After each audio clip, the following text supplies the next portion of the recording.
What would you like me to condemn? White supremacists and right-wing Proud militia. Boys, stand back and stand by. Then candidate Trump's first debate against Hillary Clinton in 2016 still holds the record for the most watched ever, 84 million viewers.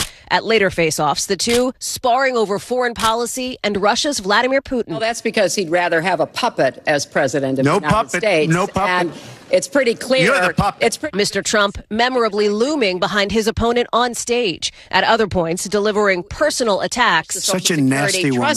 And earlier in the Republican primaries, responding to a crass insult about the size of his hands. Look at those hands. Are they small hands?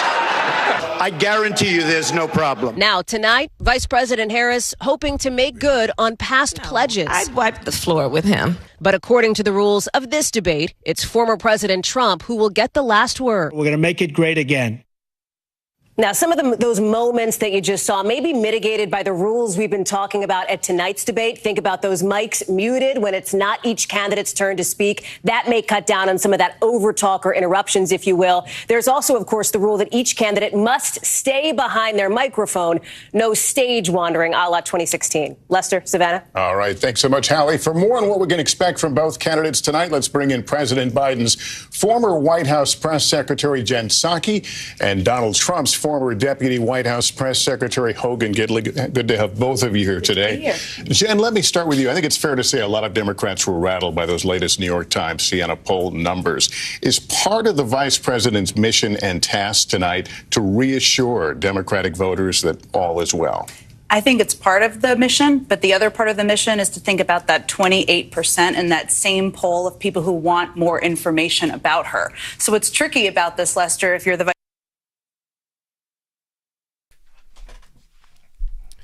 Well, good evening and praise the Lord. We have an opportunity on tonight to do something that will hopefully educate and enlighten the community, as we are going to have our live debate watch party on tonight. And I'm Reverend Tony Alexander, and I'm joined by the president of the Concerned Clergy, Pastor David W. Green Sr., and I want to welcome our president in this evening. How you doing, Mr. President? Well, we lost your audio, Pastor. Excuse me there. I had it muted. There we go. Reverend Alexander. It's certainly good to be with you, be a part of this historic debate on tonight. First Black woman in a presidential debate. And certainly excited about what we're going to hear and see. Well, let's talk about that history. You mentioned it is historical. We have a candidate that is a woman, and it is a woman of color. And she was kind of thrown into this, Mr. President, pretty much at the 11th hour. I mean, when you think about the length of presidential campaigns, I mean, you think about, I mean, let's be honest. Donald Trump started campaigning the minute that he was inaugurated. If you go all the way back to when he was placed in office, he started having rallies after his inauguration. He started his re-election campaign for 2020 then. So if you think about, if you look at it that way and you see that he was campaigning for 4 years, the whole entire time he was president, and since he has lost the election to President Biden, he's continued to campaign.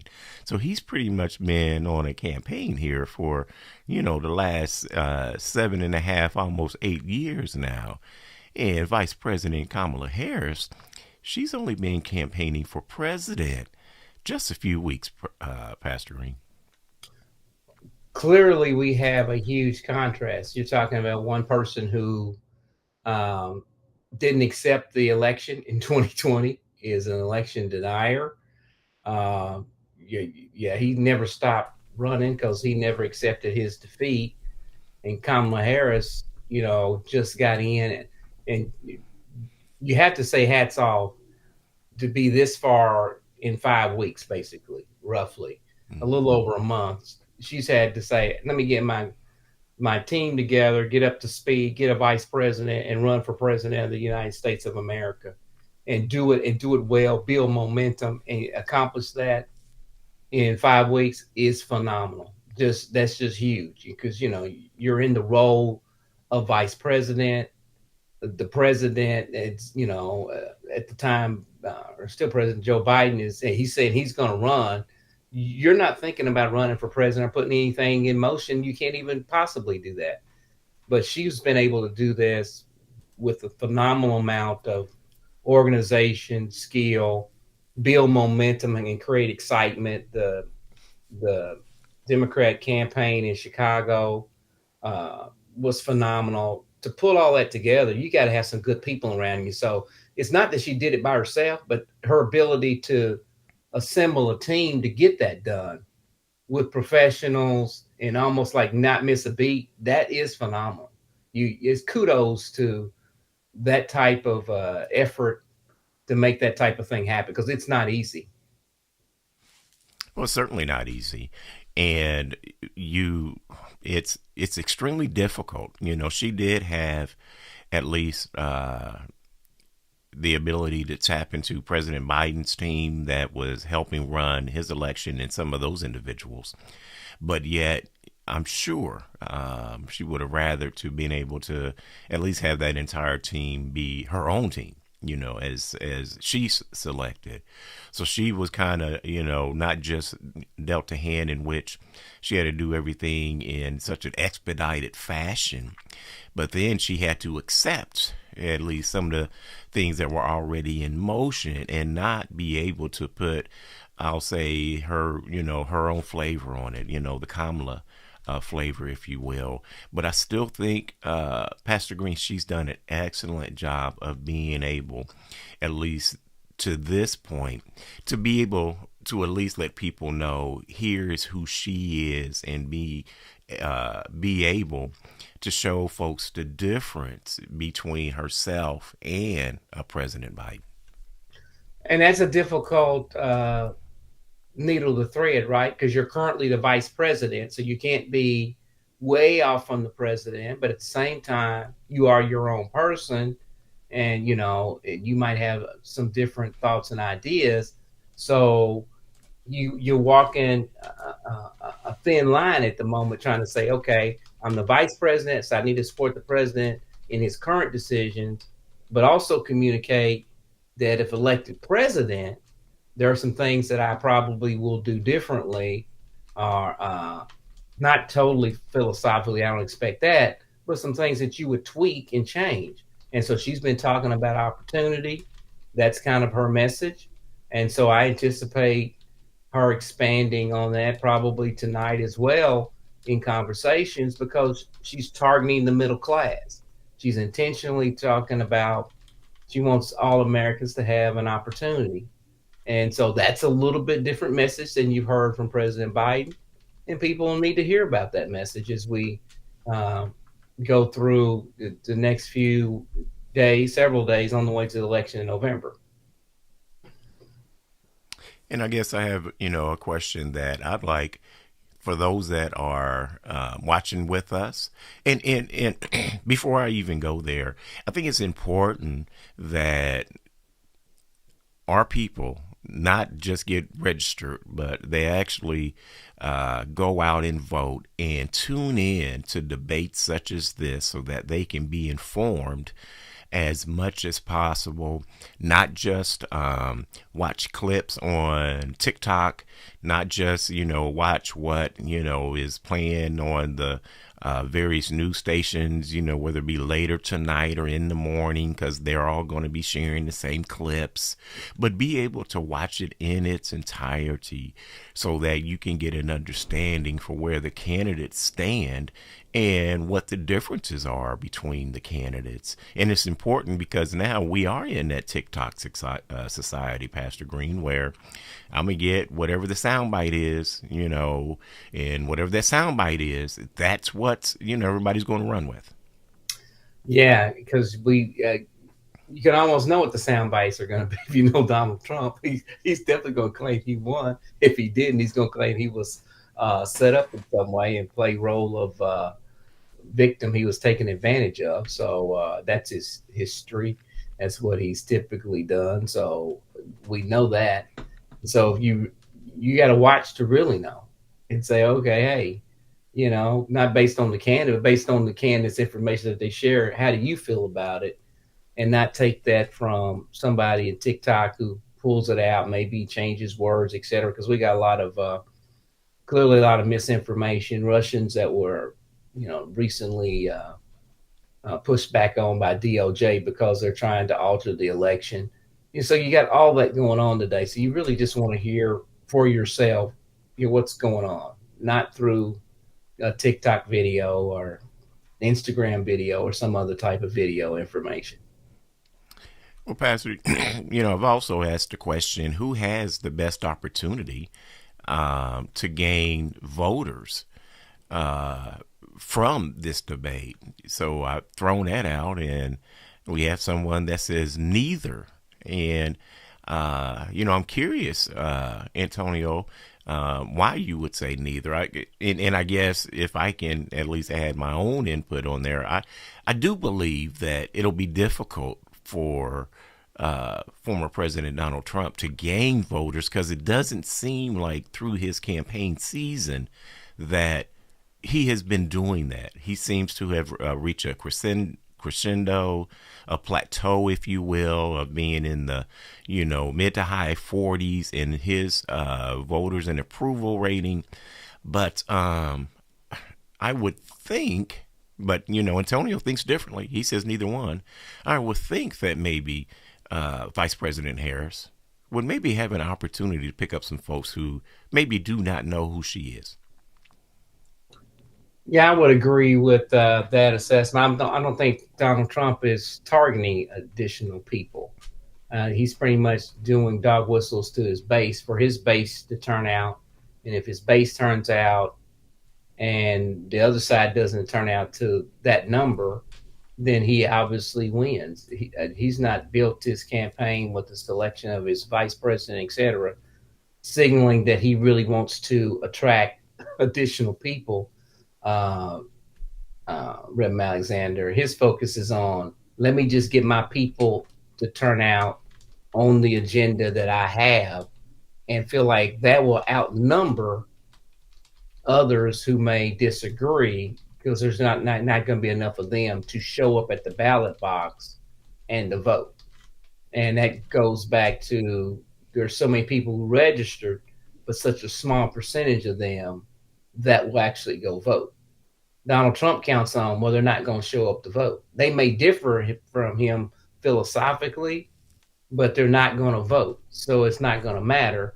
He's going to take the ones and turn out his base who is going to vote and show up.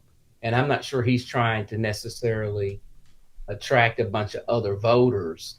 And if they are, they're voters that clearly are in line with his philosophy and thought process.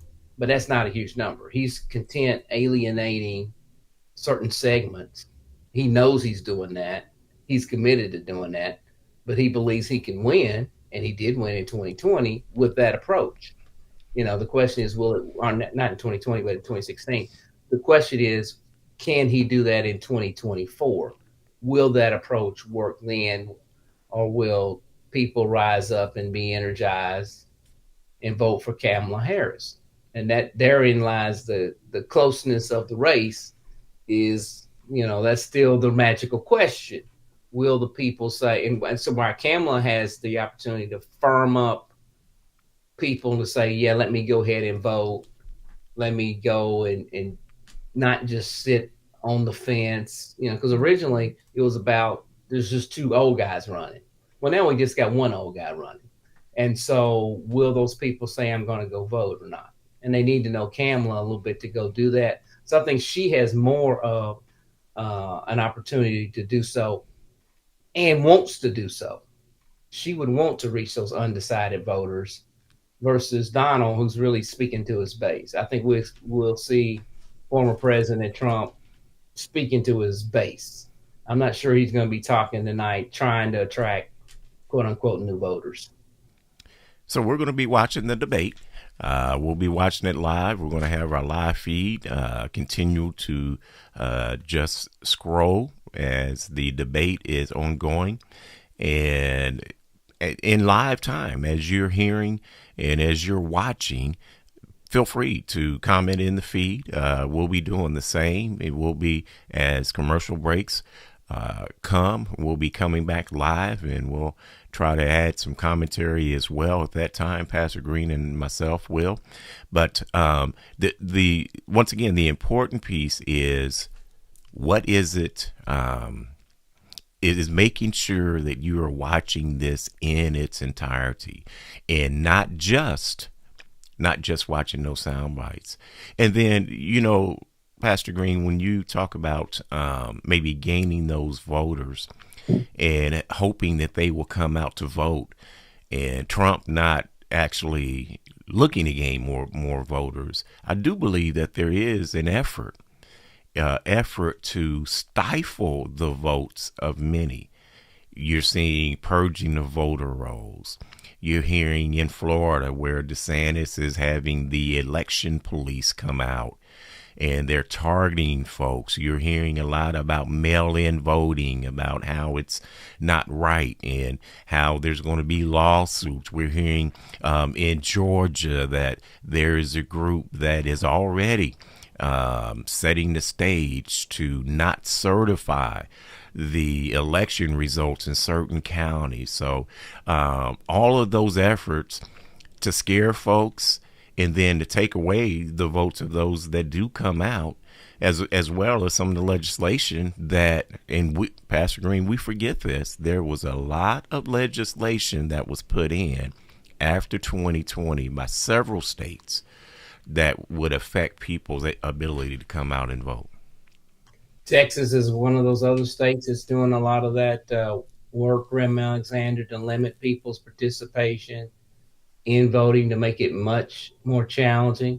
Again, this speaks to, there's a segment of our community that says, if we can keep these other people from voting, engaging in the process, then it's to our advantage with the numbers that we got, that we will go and make sure they go vote. It will make their life easier, but with this other group over here, it's going to be far more challenging. A lot of these things impact, obviously, Black and brown communities, urban communities. Those people get deleted off rolls, don't know to go check to find it out, and then hold on and say, wait a minute, what are we doing? So we do have a comment in the feed there. Ramon says that there was a CNN fact check that she told, he mentions here 115 lies. I've not seen that fact check. I did see what Trump did as far as all the lies that he stated and made in the last debate. And then Ramon also listed there a couple of issues regarding tax tips and things like that. But if you actually listen to her, you hear her say she's for that. So I'm not sure how you can hold that against her. Now, the thing is, how do you make that happen? I mean, being for that is one thing, but then how do you get congressional approval and get them to pass that legislation as well? So, and in regards to, what happened with President Biden, I don't think that there was a concerted effort at all, as was stated there in our chat there. I don't think there was concerted effort at all by anybody. That's why it happened so quick and so late in the game, because folks had really given President Biden a pass. So, as we watch the debate on tonight, everybody, because I also put a question that says there, what are you wanting to hear from the candidates?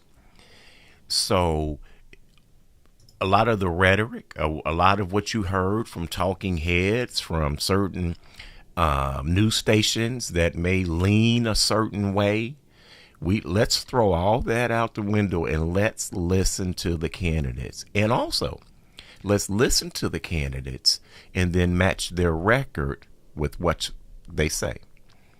Match what we know is fact with what they say.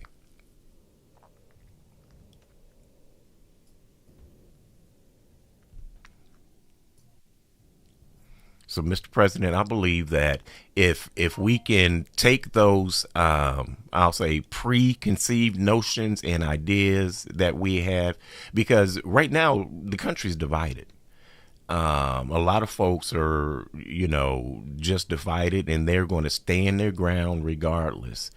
And we need to really think about the issues. We need to really focus on what it is that somebody stands for, and not just vote. Not, I've heard many times, I think you said it too, not just vote for a personality. Oh, without a doubt, it needs to be much more about policies. When you have things out there,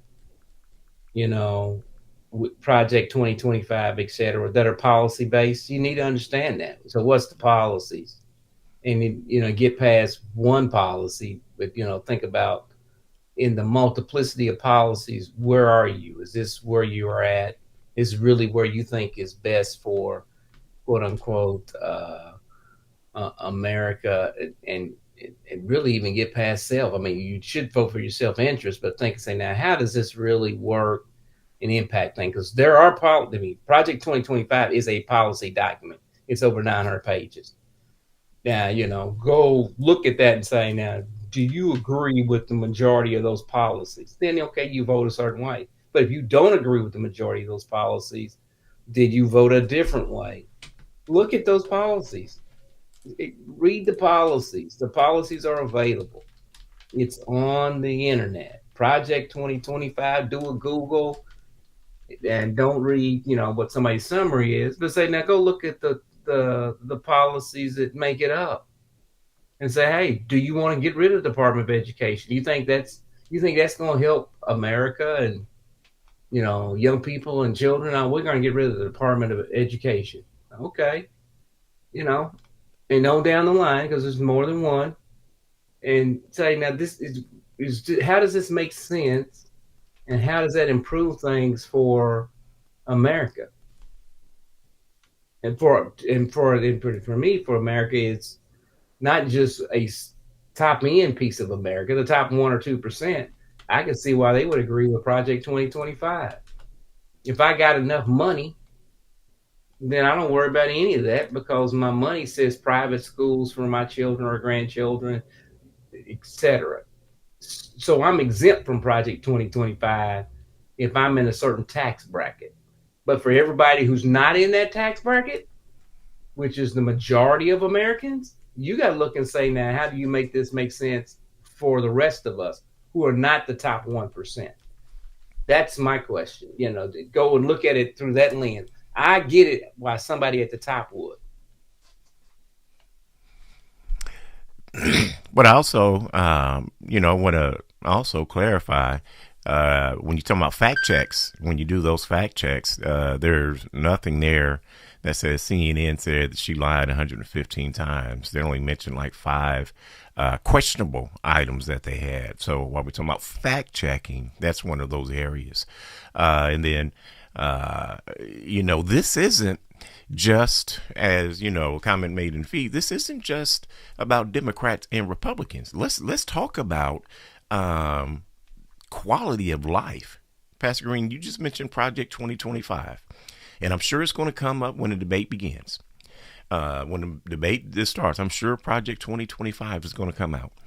And let's be clear, as it is a policy document, in this document, they're taking away health care. They're taking away Medicaid, Social Security, Medicare. They are taking away education. They're taking away, when you think about women's rights to health care. And this isn't just about abortion. It's about health care. They're doing those things. They're also saying in Project 2025 that we want to get rid of all of pretty much the government agencies that have oversight across all the different areas in the country. They want to eliminate that and give that to the president. Now, come on now. When you're talking about dictatorship, that's why you hear that a lot. And why would you do that? Why would you say we're going to do away with all that and then we're going to give that authority and power just to one person? So, and like I said, it's not about Democrat and Republican. I mean, if you want to sign up for less health care, If you want to sign up for no Medicaid, no Medicare, no Social Security when you retire, if you want to sign up, oh, by the way, talking about retirement, that I got to retire a little bit later than I had planned on. Oh, and guess what? They're going to, when we're talking about education and we're talking about the healthcare piece, well, what are they doing with senior citizens? They're saying we're not going to provide funding, for nursing homes. That's going to have to come from the family. So not only you got to, if I'm 50 years old, not only do I have to continue to pay for my children in their school, I also got to think about my parents and where they're going to go as, they're entering the twilight years. They're getting slower. Their health is dwindling. They can't, funding for nursing homes. Guess what? Me or my siblings or somebody now, we got to fight over who's going to take mom and daddy. That's real. That'll be real talk at the kitchen table. And we need to get ready for that talk if we're going to vote in somebody like Donald Trump. And that's the reality of it. That's why it's not really about party. It's about what's best for community, for members of the community as a whole. You might say, well, I don't want either one of them, but that's not an option. You only have two choices. So you have to choose from the two. Neither two may be, quote unquote, ideal to you. But the reality is we only have two to pick from in terms of win and loss. So then which one should that be? That's what the real question is. And I see the Christ-like one is going to be the one that's going to be concerned about people, because Jesus was all about the people, mostly those that were disenfranchised. His ministry was not to the rich and famous. His ministry was about those who were disenfranchised, many which were women, children. When you read the Gospels, that's what Christ-like was. So it was not the dismantling, dehumanizing of women. He was about them and engaged them in terms of ministry. So that's a great question. I would be like, yeah, that's the way it should be. That's what you should be looking at. Which one of them is about helping people? Because the things you just talked about, Reverend Alexander, around retirement, etc., the data shows that in terms of death, Black men are less likely to make it to this retirement thing because we typically die first. So as they lengthen that and make that longer, that also reduces, Black men probably won't be taking advantage of this as we change the goalposts, move the goalposts, if you will. And so it benefits other groups who statistically live longer. So that is not the Black male. So I would say Jesus would be like, no, I need to help the Black males out because that's a disenfranchised group, and he would be in a different place. It's just that, sometimes there are certain groups of people who try to hide behind the Bible to justify their mistreatment of people, because they are truly nowhere near in line with Jesus Christ and his ministry, his teaching. They're somewhere way away from it, doing damage to human beings, etc., that shouldn't be happening. It's that time almost, huh? We're getting close. We're getting close. So we'll just stand by and we'll get ready for the coverage as it begins.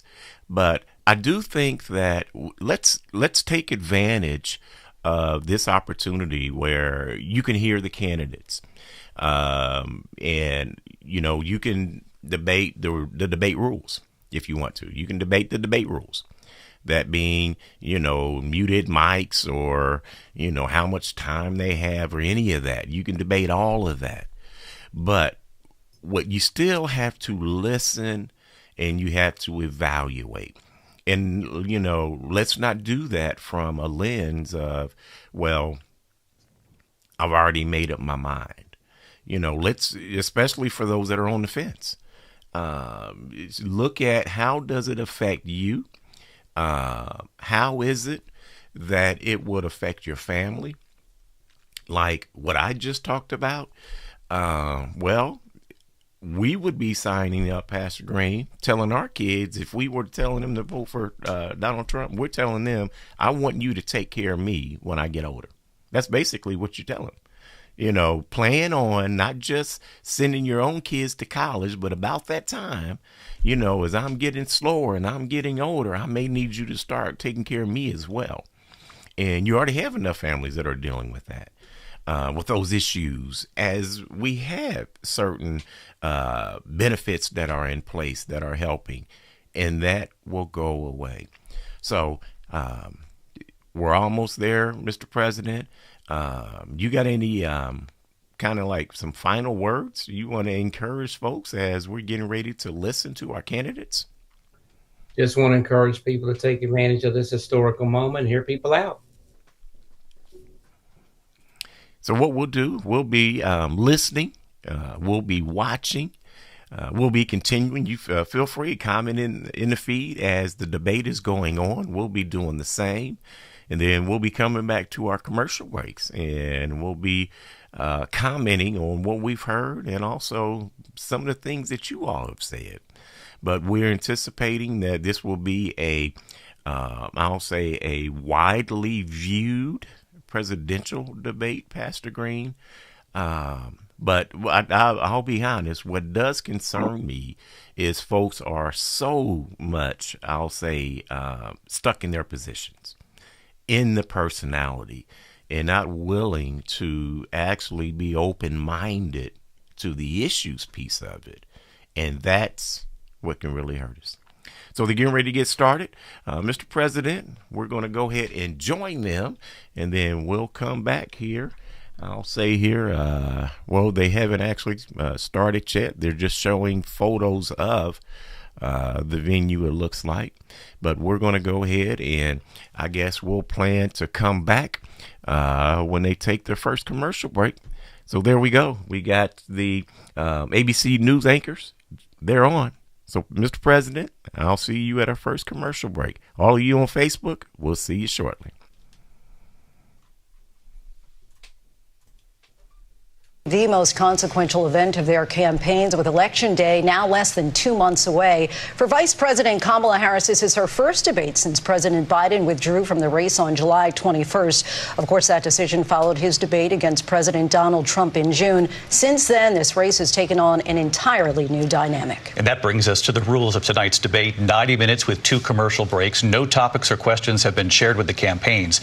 The candidates will have 2 minutes to answer questions, and this is the clock. That's what they'll be seeing. 2 minutes for rebuttals and 1 minute for follow-ups, clarifications, or responses. Their microphones will only be turned on when it's their turn to speak. No pre-written notes allowed.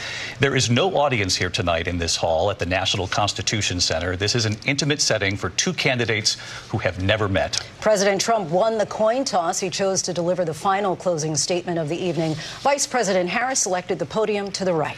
So let's now welcome the candidates to the stage. Vice President Kamala Harris and President Donald Trump.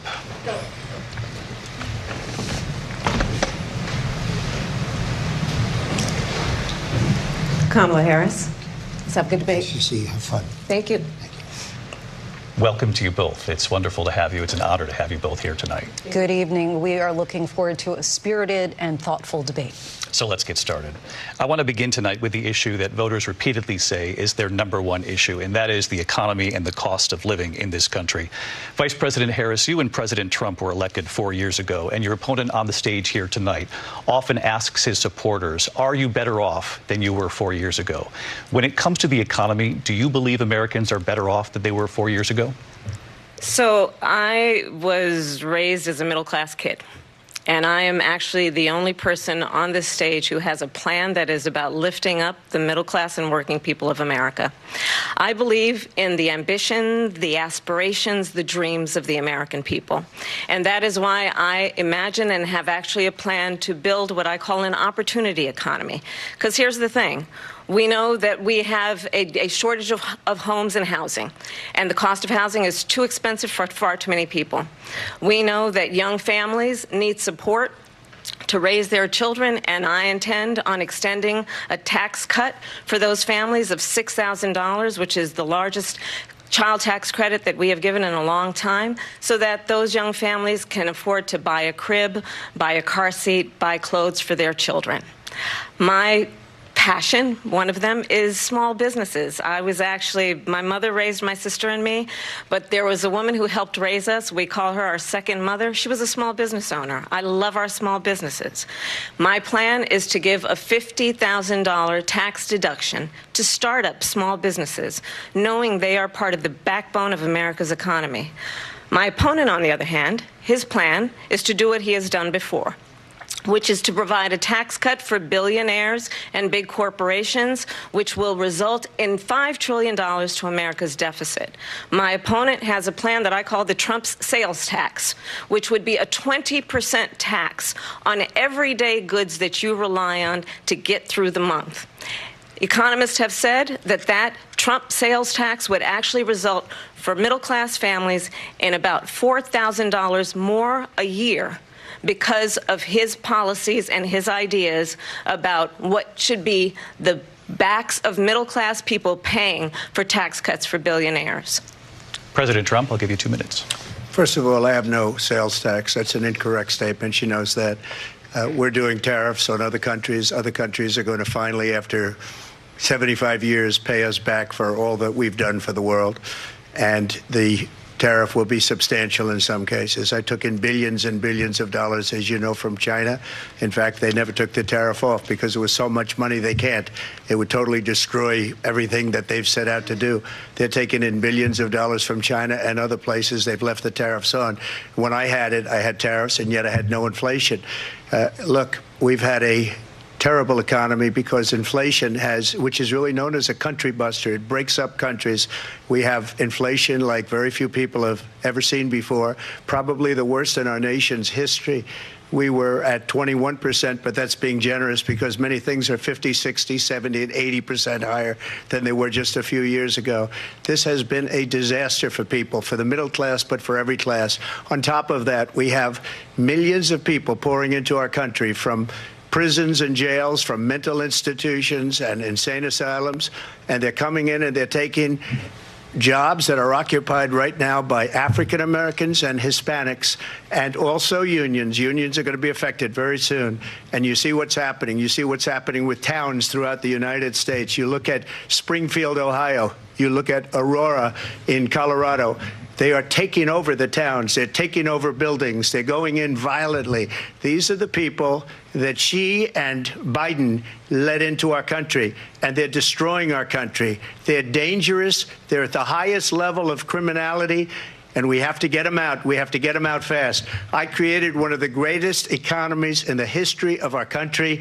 I'll do it again, and even better. We are going to get to immigration and border security during this debate, but I would like to let Vice President Harris respond on the economy here. Well, I would love to. Let's talk about what Donald Trump left us. Donald Trump left us the worst unemployment since the Great Depression. Donald Trump left us the worst public health epidemic in a century. Donald Trump left us the worst attack on our democracy since the Civil War. And what we have done is clean up Donald Trump's mess.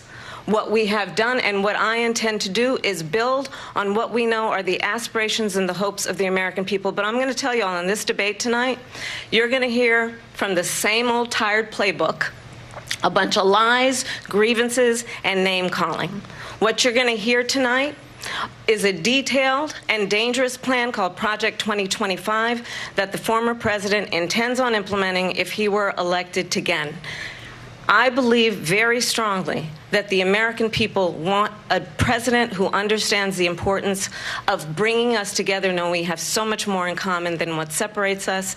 And I pledge to you to be a president for all Americans. President Trump will give you a minute here to respond. Number one, I have nothing to do, as you know, and as she knows better than anyone, I have nothing to do with Project 2025. That's out there. I haven't read it. I don't want to read it purposely. I'm not going to read it. This was a group of people that got together. They came up with some ideas, I guess some good, some bad. But it makes no difference. I have nothing to do. Everybody knows I'm an open book. Everybody knows what I'm going to do. Cut taxes very substantially and create a great economy like I did before. we had the greatest economy. We got hit with a pandemic, and the pandemic was not since 1917, where 100 million people died, has there been anything like it. We did a phenomenal job with the pandemic. We handed them over a country where the economy and where the stock market was higher than it was before the pandemic came in. Nobody's ever seen anything like it. We made ventilators for the entire world. We got gowns, we got masks, we did things that nobody thought possible. And people give me credit for rebuilding the military. They give me credit for a lot of things, but not enough credit for the great job we did with the pandemic. But the only jobs they got were bounce back jobs. These were jobs bounced back, and it bounced back and it went to their benefit. But I was the one that created them. They know it, and so does everybody else. Vice President Harris, I'll let you respond. So Donald Trump has no plan for you. And when you look at his economic plan, it's all about tax breaks for the richest people. I am offering what I describe as an opportunity economy, and the best economists in our country, if not the world, have reviewed our relative plans for the future of America. What Goldman Sachs has said is that Donald Trump's plan would make the economy worse. Mine would strengthen the economy. What the Wharton School has said is Donald Trump's plan would actually explode the deficit. 16 Nobel laureates have described his economic plan as something that would increase inflation and by the middle of next year would invite a recession. You just have to look at where we are and where we stand on the issues. And I'd invite you to know that Donald Trump actually has no plan for you because he is more interested in defending himself than he is in looking out for you. That's just a soundbite. They gave her that to say. Look, I went to the Wharton School of Finance, and many of those professors, the top professors, think my plan is a brilliant plan. It's a great plan. It's a plan that's going to bring up our worth, our value as a country. It's going to make people want to be able to go and work and create jobs and create a lot of good, solid money for our country. Just to finish off, she doesn't have a plan. She copied Biden's plan, and it's like 4 sentences, like run, spot, run. 4 sentences that are just, oh, we'll try and lower taxes. She doesn't have a plan. Take a look at her plan. She doesn't have a plan. Mr. President, I do want to drill down on something you both brought up. The Vice President brought up your tariffs. You responded, and let's drill down on this, because your plan is what she calls is essentially a national sales tax. Your proposal calls for tariffs, as you pointed out here, on foreign imports across the board. You recently said that you might double your plan, imposing tariffs up to 20% on goods coming into this country. As you know, many economists say that with tariffs at that level, costs are then passed on to the consumer. Vice President Harris has argued it'll mean higher prices on gas, food, clothing, medication, arguing it costs the typical family nearly $4,000 a year. Do you believe Americans can afford higher prices because of tariffs? They're not going to have higher prices. What's going to have and who's going to have higher prices is China and all of the countries that have been ripping us off for years. I was the only president ever. China was paying us hundreds of billions of dollars, and so were other countries. And, you know, if she doesn't like them, they should have gone out and they should have immediately cut the tariffs. But those tariffs are there 3.5 years now under their administration. We are going to take in billions of dollars, hundreds of billions of dollars. I had no inflation, virtually no inflation. They had the highest inflation perhaps in the history of our country, because I've never seen a worse period of time. People can't go out and buy cereal or bacon or eggs or anything else. The people of our country are absolutely dying with what they've done. They've destroyed the economy. And all you have to do is look at a poll. The polls say 80 and 85 and even 90% that the Trump economy was great, that their economy was terrible. Vice President Harris, I do want to ask for your response. And you heard what the president said there, because the Biden administration did keep a number of the Trump tariffs in place. So how do you respond? Well, let's be clear that the Trump administration resulted in a trade deficit, one of the highest we've ever seen in the history of America.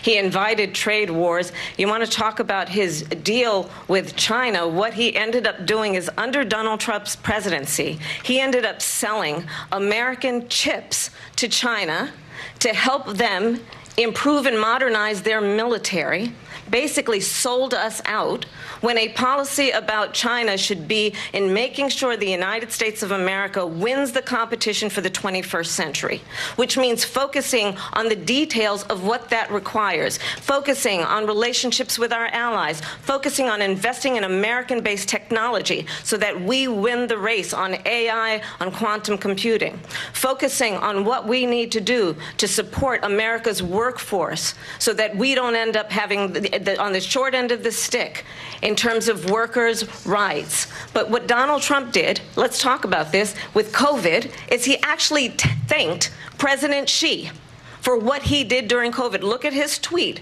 "Thank you, President Xi," exclamation point, when we know that Xi was responsible for lacking and not giving us transparency about the origins of COVID. President Trump, I'll let you respond. First of all, they bought their chips from Taiwan. We hardly make chips anymore because of philosophies like they have and policies like they have. I don't say her because she has no policy. Everything that she believed 3 years ago and 4 years ago is out the window. She's going to my philosophy now. In fact, I was going to send her a MAGA hat. She's gone to my philosophy. But if she ever got elected, she'd change it. And it will be the end of our country. She's a Marxist. Everybody knows she's a Marxist. Her father's a Marxist professor in economics, and he taught her well. But when you look at what she's done to our country, and when you look at these millions and millions of people that are pouring into our country monthly, where it's, I believe, 21 million people, not the 15 that people say, and I think it's a lot higher than the 21. That's bigger than New York State pouring in. And just look at what they're doing to our country. They're criminals. Many of these people coming in are criminals. And that's bad for our economy, too. You know, you mentioned before, we'll talk about immigration later. Well, bad immigration is the worst thing that can happen to our economy. They have, and she has, destroyed our country with policy that's insane. Almost policy that you'd say they have to hate our country. President Trump, thank you. Lindsay? I want to turn to the issue of abortion. President Trump, you've often touted that you were able to kill Roe v. Wade. Last year, you said that you were proud to be the most pro-life president in American history. Then last month, you said that your administration would be great for women and their reproductive rights. In your home state of Florida, you surprised many with regard to your 6-week abortion ban because you initially had said that it was too short. And you said, quote, "I'm going to be voting that we need more than 6 weeks." But then the very next day, you reversed course and said you would vote to support the 6-week ban. Vice President Harris says that women shouldn't trust you on the issue of abortion because you've changed your position so many times. Therefore, why should they trust you? Well, the reason I'm doing that vote is because the plan is, as you know, the vote is, they have abortion in the 9th month. They even have, and you can look at the governor of West Virginia, the previous governor of West Virginia, not the current governor, is doing an excellent job, but the governor before, he said the baby will be born and we will decide what to do with the baby. In other words, we'll execute the baby. And that's why I did that, because that predominates, because they're radical. The Democrats are radical in that. And her vice presidential pick, which I think was a horrible pick, by the way, for our country, because he is really out of it. But her vice presidential pick says abortion in the 9th month is absolutely fine. He also says execution after birth. It's execution, no longer abortion, because the baby is born, is okay. And that's not okay with me, hence the vote. But what I did is something for 52 years. They've been trying to get Roe v. Wade into the states. And through the genius and heart and strength of 6 Supreme Court justices, we were able to do that. Now, I believe in the exceptions for rape, incest, and life of the mother. I believe strongly in it. Ronald Reagan did also. 85% of Republicans do. Exceptions. Very important. But we were able to get it, and now states are voting on it. And for the first time, you're going to see, look, this is an issue that's torn our country apart for 52 years. Every legal scholar, every Democrat, every Republican, liberal, conservative, they all wanted this issue to be brought back to the states where the people could vote. And that's what happened. Now, Ohio, the vote was somewhat liberal.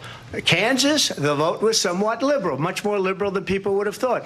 But each individual state is voting. It's the vote of the people now. It's not tied up in the federal government. I did a great service in doing it. It took courage to do it. And the Supreme Court had great courage in doing it. And I give tremendous credit to those 6 justices. There is no state in this country where it is legal to kill a baby after it's born.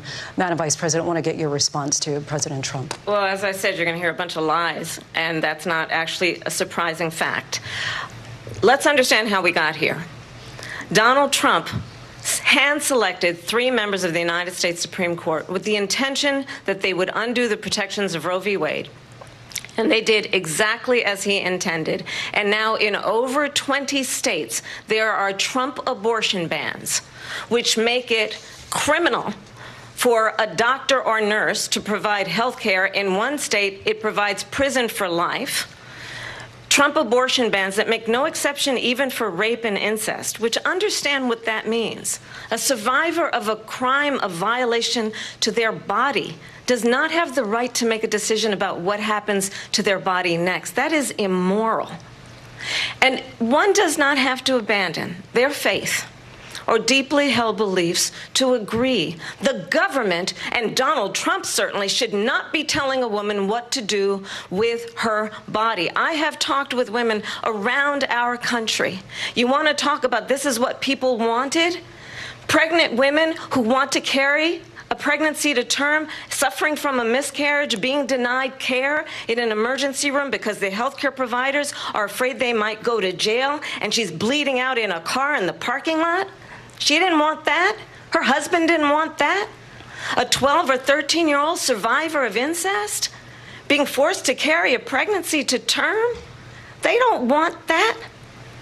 And I pledge to you, when Congress passes a bill to put back in place the protections of Roe v. Wade, as President of the United States, I will proudly sign it into law. But understand, if Donald Trump were to be reelected, he will sign a national abortion ban. Understand, in his Project 2025, there would be a national abortion, a monitor that would be monitoring your pregnancies, your miscarriages. I think the American people believe that certain freedoms, in particular the freedom to make decisions about one's own body, should not be made by the government. Thank you, Vice President Harris. Well, there she goes again. It's a lie. I'm not signing a ban, and there's no reason to sign a ban, because we've gotten what everybody wanted. Democrats, Republicans, and everybody else, and every legal scholar wanted it to be brought back into the states. And the states are voting. And it may take a little time, but for 52 years, this issue has torn our country apart. And they've wanted it back in the states. And I did something that nobody thought was possible. The states are now voting. What she says is an absolute lie. And as far as the abortion ban, no, I'm not in favor of abortion ban, but it doesn't matter, because this issue has now been taken over by the states. Would you veto a national abortion ban if it came to your desk? Well, I won't have to, because, again, 2 things. Number one, she said she'll go back to Congress. She'll never get the vote. It's impossible for her to get the vote, especially now with the 50-50, essentially 50-50 in both Senate and the House.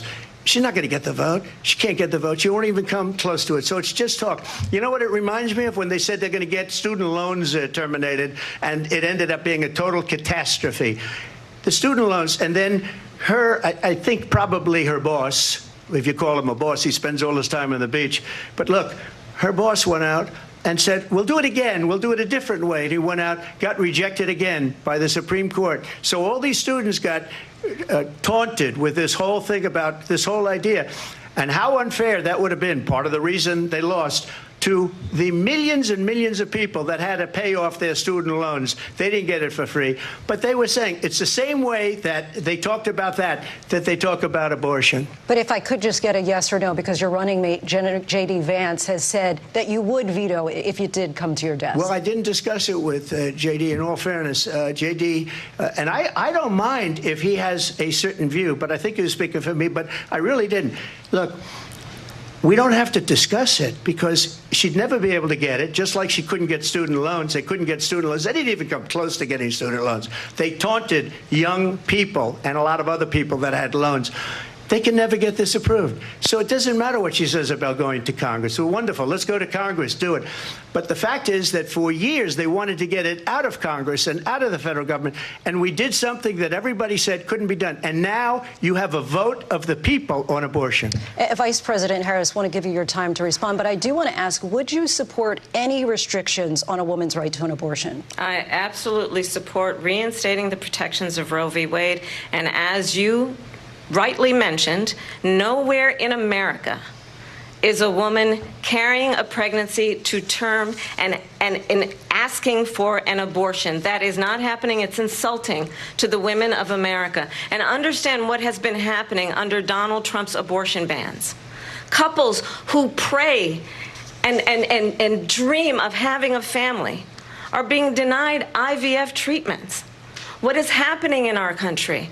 Working people, working women who are working 1 or 2 jobs, who can barely afford childcare as it is, have to travel to another state to get on a plane sitting next to strangers to go and get the health care she needs. Barely can afford to do it, and what you are putting her through is unconscionable.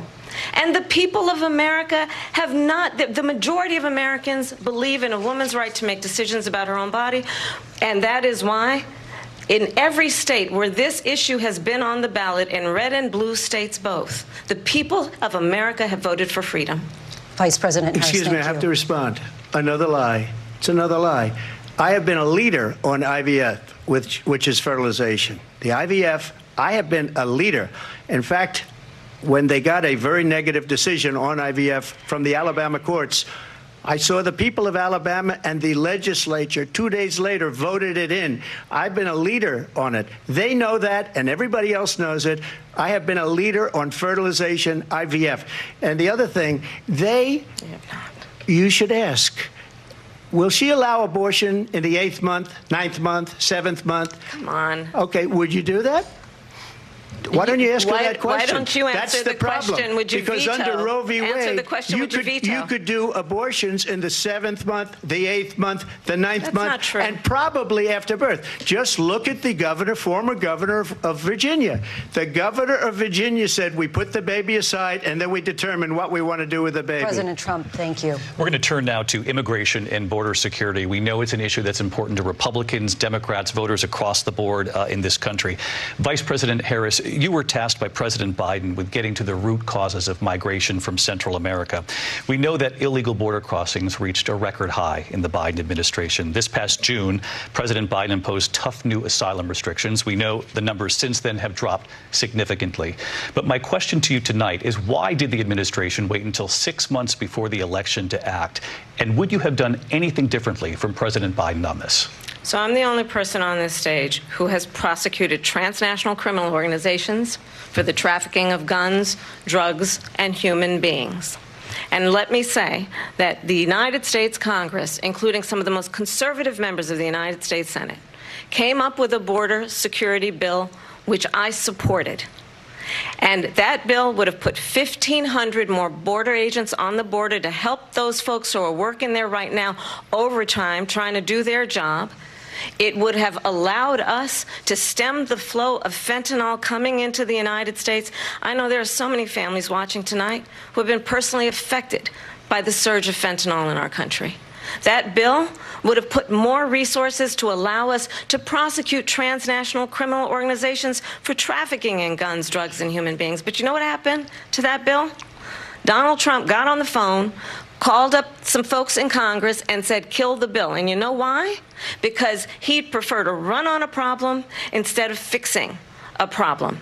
And understand, this comes at a time where the people of our country actually need a leader who engages in solutions, who actually addresses the problems at hand.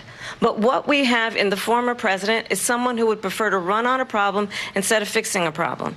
And I'll tell you something, he's going to talk about immigration a lot tonight, even when it's not the subject that is being raised. And I'm going to actually do something really unusual, and I'm going to invite you to attend one of Donald Trump's rallies, because it's a really interesting thing to watch. You will see during the course of his rallies, he talks about fictional characters like Hannibal Lecter He will talk about windmills cause cancer. And what you will also notice is that people start leaving his rallies early out of exhaustion and boredom. And I will tell you, the one thing you will not hear him talk about is you. You will not hear him talk about your needs, your dreams, and your desires. And I'll tell you, I believe you deserve a president who actually puts you first, and I pledge to you that I will. Vice President Harris, thank you. President Trump, on that point, I want to get your response. Well, I would like to respond. Let me just ask, though, why did you try to kill that bill, and successfully so? That would have put thousands of additional agents and officers on the border. First, let me respond as to the rallies. She said people start leaving. People don't go to her rallies. There's no reason to go. And the people that do go, she's bussing them in and paying them to be there, and then showing them in a different light. So she can't talk about that. People don't leave my rallies. We have the biggest rallies, the most incredible rallies in the history of politics. That's because people want to take their country back. Our country is being lost. We're a failing nation. And it happened 3.5 years ago. And what's going on here, you're going to end up in World War III, just to go into another subject. What they have done to our country by allowing these millions and millions of people to come into our country, and look at what's happening to the towns all over the United States. And a lot of towns don't want to talk. It's not going to be Aurora or Springfield. A lot of towns don't want to talk about it because they're so embarrassed by it. In Springfield, they're eating the dogs, the people that came in. They're eating the cats. They're eating the pets of the people that live there. And this is what's happening in our country, and it's a shame. As far as rallies are concerned, as far as the reason they go is they like what I say. They want to bring our country back. They want to make America great again. It's a very simple phrase, make America great again. She's destroying this country, and if she becomes president, this country doesn't have a chance of success. Not only success, we'll end up being Venezuela on steroids. I just want to clarify here. You bring up Springfield, Ohio, and ABC News did reach out to the city manager there. He told us there have been no credible reports of specific claims of pets being harmed, injured, or abused by individuals within the immigrant community. Well, I've seen people on television. Let me just say here, this is the people on television say my dog was taken and used for food. So maybe he said that, and maybe that's a good thing to say for a city manager. I'm not taking this from television. But the people on television saying their dog was eaten by the people that went there. Again, the Springfield city manager says there's no evidence of that. Vice President Harris, I'll let you respond to the rest of what you've heard. You talk about extreme. You know, this is, I think, one of the reasons why in this election I actually have the endorsement of 200 Republicans who have formerly worked with President Bush, Mitt Romney, and John McCain, including the endorsement of former Vice President Dick Cheney and Congress member Liz Cheney. And if you want to really know the inside track on who the former president is, if he didn't make it clear already, just ask people who have worked with him. His former chief of staff, a 4-star general, has said he has contempt for the Constitution of the United States. His former national security advisor has said he is dangerous and unfit. His former Secretary of Defense has said the nation, the Republic, would never survive another Trump term. And when we listen to this kind of rhetoric, when the issues that affect the American people are not being addressed, I think the choice is clear in this election. President Trump, I'll give you a quick minute to respond here. Thank you, because when I hear that, see, I'm a different kind of a person. I fired most of those people. Not so graciously. They did bad things or a bad job. I fired them. They never fired one person. They didn't fire anybody having to do with Afghanistan and the Taliban and the 13 people whose were just killed, viciously and violently killed. And I got to know the parents and the family. They didn't fire. They should have fired all those generals, all those top people, because that was one of the most incompetently handled situations anybody has ever seen. So when somebody does a bad job, I fire him. And you take a guy like Esper. He was no good. I fired him. So he writes a book. Another one writes a book. Because with me, they can write books. With nobody else can they. But they have done such a poor job, and they never fire anybody. Look at the economy. Look at the inflation. They didn't fire any of their economists. They have the same people. That's a good way not to have books written about you. But just to finish, I got more votes than any Republican in history by far. In fact, I got more votes than any president, sitting president in history by far. Let me continue on immigration. It was what you wanted to talk about earlier, so let's get back to your deportation proposal that the vice president has reacted to as well. President Trump, you call this the largest domestic deportation operation in the history of our country. You say you would use the National Guard. You say if things get out of control, you'd have no problem using the U.S. military. Police, yes. You also said you would use local police. How would you deport 11 million undocumented immigrants? I know you believe that number is much higher. Take us through this. What does this look like? Will authorities be going door to door in this country? Yeah, it is much higher because of them. They allowed criminals, many millions of criminals. They allowed terrorists. They allowed common street criminals. They allowed people to come in, drug dealers, to come into our country, and they're now in the United States and told by their countries like Venezuela, don't ever come back or we're going to kill you. Do you know that crime in Venezuela and crime in countries all over the world is way down? You know why? Because they've taken their criminals off the street and they've given them to her to put into our country. And this will be one of the greatest mistakes in history for them to allow. And I think they probably did it because they think they're going to get votes, but it's not worth it because they're destroying the fabric of our country by what they've done. There's never been anything done like this at all. They've destroyed the fabric of our country. Millions of people let in. And all over the world, crime is down. All over the world except here. Crime here is up and through the roof. Despite their fraudulent statements that they made, crime in this country is through the roof. And we have a new form of crime. It's called migrant crime. And it's happening at levels that nobody thought possible. President Trump, as you know, the FBI says overall violent crime is actually coming down in this country. But Vice excuse me, President the Harris, FBI they were defrauding statements. They didn't include the worst cities. They didn't include the cities with the worst crime. It was a fraud, just like their number of 818,000 jobs that they said they created turned out to be a fraud. President Trump, thank you. I'll let you respond, Vice President Harris. Well, I think this is so rich, coming from someone who has been prosecuted for national security crimes, economic crimes, election interference, has been found liable for sexual assault, and his next big court appearance is in November at his own criminal sentencing. And let's be clear where each person stands on the issue of what is important about respect for the rule of law and respect for law enforcement. The former vice president called for defunding federal law enforcement, 45,000 agents, get this, on the day after he was arraigned on 34 felony counts. So let's talk about what is important in this race. It is important that we move forward, that we turn the page on this same old tired rhetoric and address the needs of the American people, address what we need to do about the housing shortage, which I have a plan for, address what we must do to support our small businesses, address bringing down the price of groceries.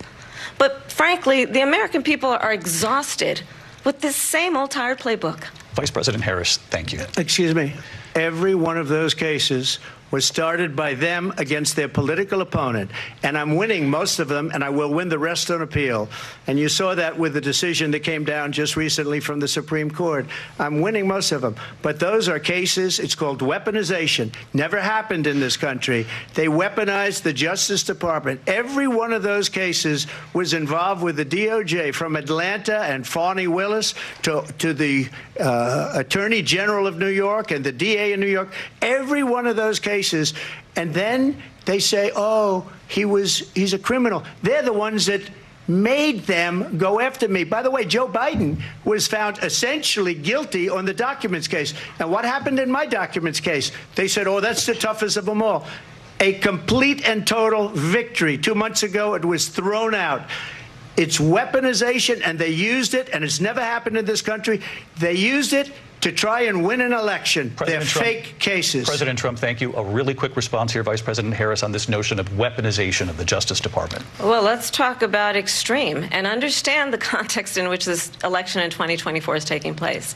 The United States Supreme Court recently ruled that the former president would essentially be immune from any misconduct if he were to enter the White House again. Understand, this is someone who has openly said he would terminate, I'm quoting, terminate the Constitution of the United States, that he would weaponize the Department of Justice against his political enemies. Someone who has openly expressed disdain for members of our military. Understand what it would mean if Donald Trump were back in the White House with no guardrails, because certainly we know now the court won't stop him. We know J.D. Vance is not going to stop him. It's up to the American people Vice President to stop Harris. him. Thank you. Lindsay? Vice President Harris, in your last run for president. Weaponized, please. This is the one that weaponized, not me. She weaponized. I probably took a bullet to the head because of the things that they say about me. They talk about democracy. I'm a threat to democracy. They're the threat to democracy with a fake Russia investigation We do have a lot that went nowhere. We have a lot to get to. Lindsay? Vice President Harris, in your last run for president, you said you wanted to ban fracking. Now you don't. You wanted mandatory government buyback programs for assault weapons. Now your campaign says you don't. You supported decriminalizing border crossings. Now you're taking a harder line. I know you say that your values have not changed. So then why have so many of your policy positions changed? So my values have not changed, and I'm going to discuss every one of the, at least every point that you've made. But in particular, let's talk about fracking, because we're here in Pennsylvania. I made that very clear in 2020. I will not ban fracking. I have not banned fracking as Vice President of the United States. And in fact, I was the tie-breaking vote on the Inflation Reduction Act, which opened new leases for fracking. My position is that we have got to invest in diverse sources of energy so we reduce our reliance on foreign oil. We have had the largest increase in domestic oil production in history because of an approach that recognizes that we cannot over-rely on foreign oil. As it relates to my values, let me tell you, I grew up a middle-class kid raised by a hardworking mother who worked and saved and was able to buy our first home when I was a teenager. The values I bring to the importance of home ownership, knowing not everybody got handed $400 million on a silver platter and then filed bankruptcy 6 times, is a value that I bring to my work to say we are going to work with the private sector and home builders to increase 3 million homes, increase by 3 million homes by the end of my first term. My work that is related to having a friend when I was in high school who was sexually assaulted by her stepfather. And my focus then on protecting women and children from violent crime is based on a value that is deeply grounded in the importance of standing up for those who are most vulnerable.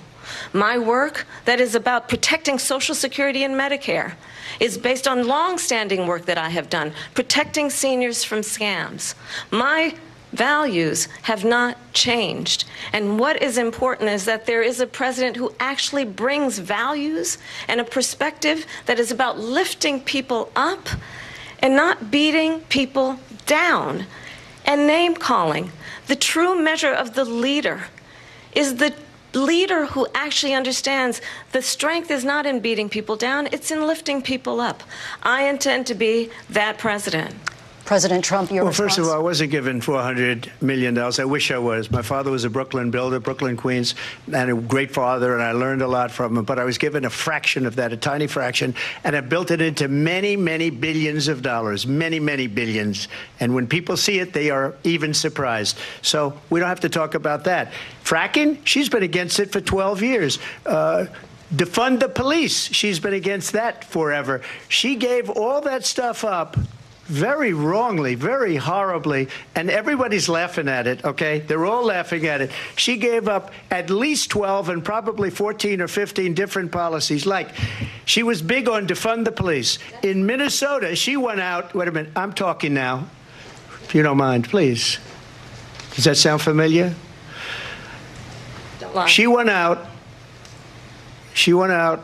in Minnesota and wanted to let criminals that killed people, that burned down Minneapolis, she went out and raised money to get them out of jail. She did things that nobody would ever think of. Now she wants to do transgender operations on illegal aliens that are in prison. This is a radical left liberal that would do this. She wants to confiscate your guns, and she will never allow fracking in Pennsylvania. If she won the election, fracking in Pennsylvania will end on day one. Just to finish, one thing so important in my opinion. So I got the oil business going like nobody has ever done before. When they took over, they got rid of it, started getting rid of it, and the prices were going up the roof. They immediately let these guys go to where they were.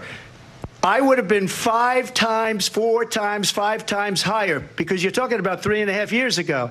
They got it up to where I was because they had no choice, because the prices of energy were quadrupling and doubling. You saw what happened to gasoline. So they said, let's go back to Trump. But if she won the election, the day after that election, they'll go back to destroying our country, and oil will be dead, fossil fuel will be dead, we'll go back to windmills, and we'll go back to solar, where they need a whole desert to get some energy to come out of. You ever see a solar plant? By the way, I'm a big fan of solar, but they take 400, 500 acres of desert President soil. Trump, we have a These lot are of not good issues things that we for the have to get environment, to. as We're she out of time. understands. Thank you. Lindsay, thank you. We have an election in just 56 days. And I want to talk about the peaceful transfer of power, which, of course, we all know is a cornerstone of our democracy, and the role of a president in a moment of crisis. Mr. President, on January 6th, you told your supporters to march to the Capitol. You said you would be right there with them. The country and the world saw what played out at the Capitol that day, the officers coming under attack. Aides in the West Wing say you watched it unfold on television off the Oval Office. You did send out tweets, but it was more than 2 hours before you sent out that video message telling your supporters to go home. Is there anything you regret about what you did on that day? You just said a thing that isn't covered. Peacefully and patriotically, I said during my speech, not later on. Peacefully and patriotically.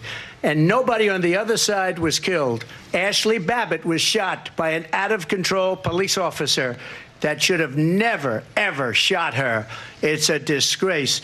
But we didn't do this group of people that have been treated so badly.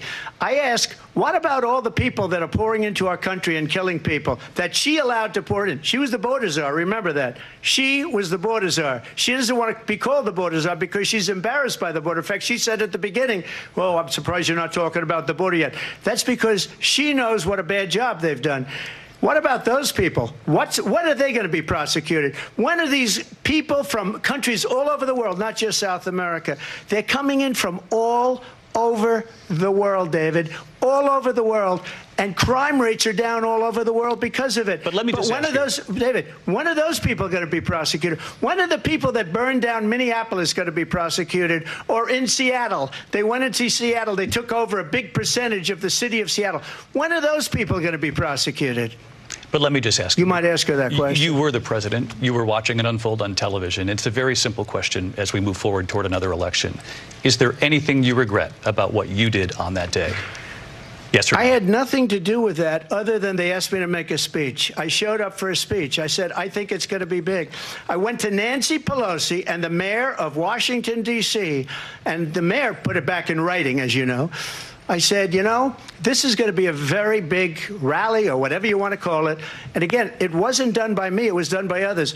I said, I'd like to give you 10,000 National Guard or soldiers. They rejected me. Nancy Pelosi rejected me. It was just 2 weeks ago. Her daughter has a tape of her saying she is fully responsible for what happened. They want to get rid of that tape. It would have never happened if Nancy Pelosi and the mayor of Washington did their jobs. I wasn't responsible for security. Nancy Pelosi was responsible. She didn't do her job. The question was about you as president, not about former Speaker Pelosi. But I do want Vice President Harris to respond here. I was at the Capitol on January 6th. I was the vice president-elect. I was also an acting senator. I was there.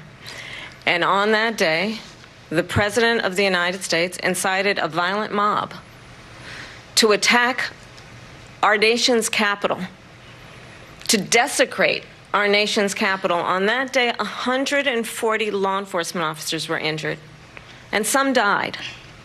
And understand, the former president has been indicted and impeached for exactly that reason. But this is not an isolated situation. Let's remember Charlottesville, where there was a mob of people carrying tiki torches spewing anti-Semitic hate. And what did the president then at the time say? There were fine people on each side. Let's remember that when it came to the Proud Boys, a militia, the former president said, stand back and stand by. So for everyone watching who remembers what January 6th was, I say we don't have to go back.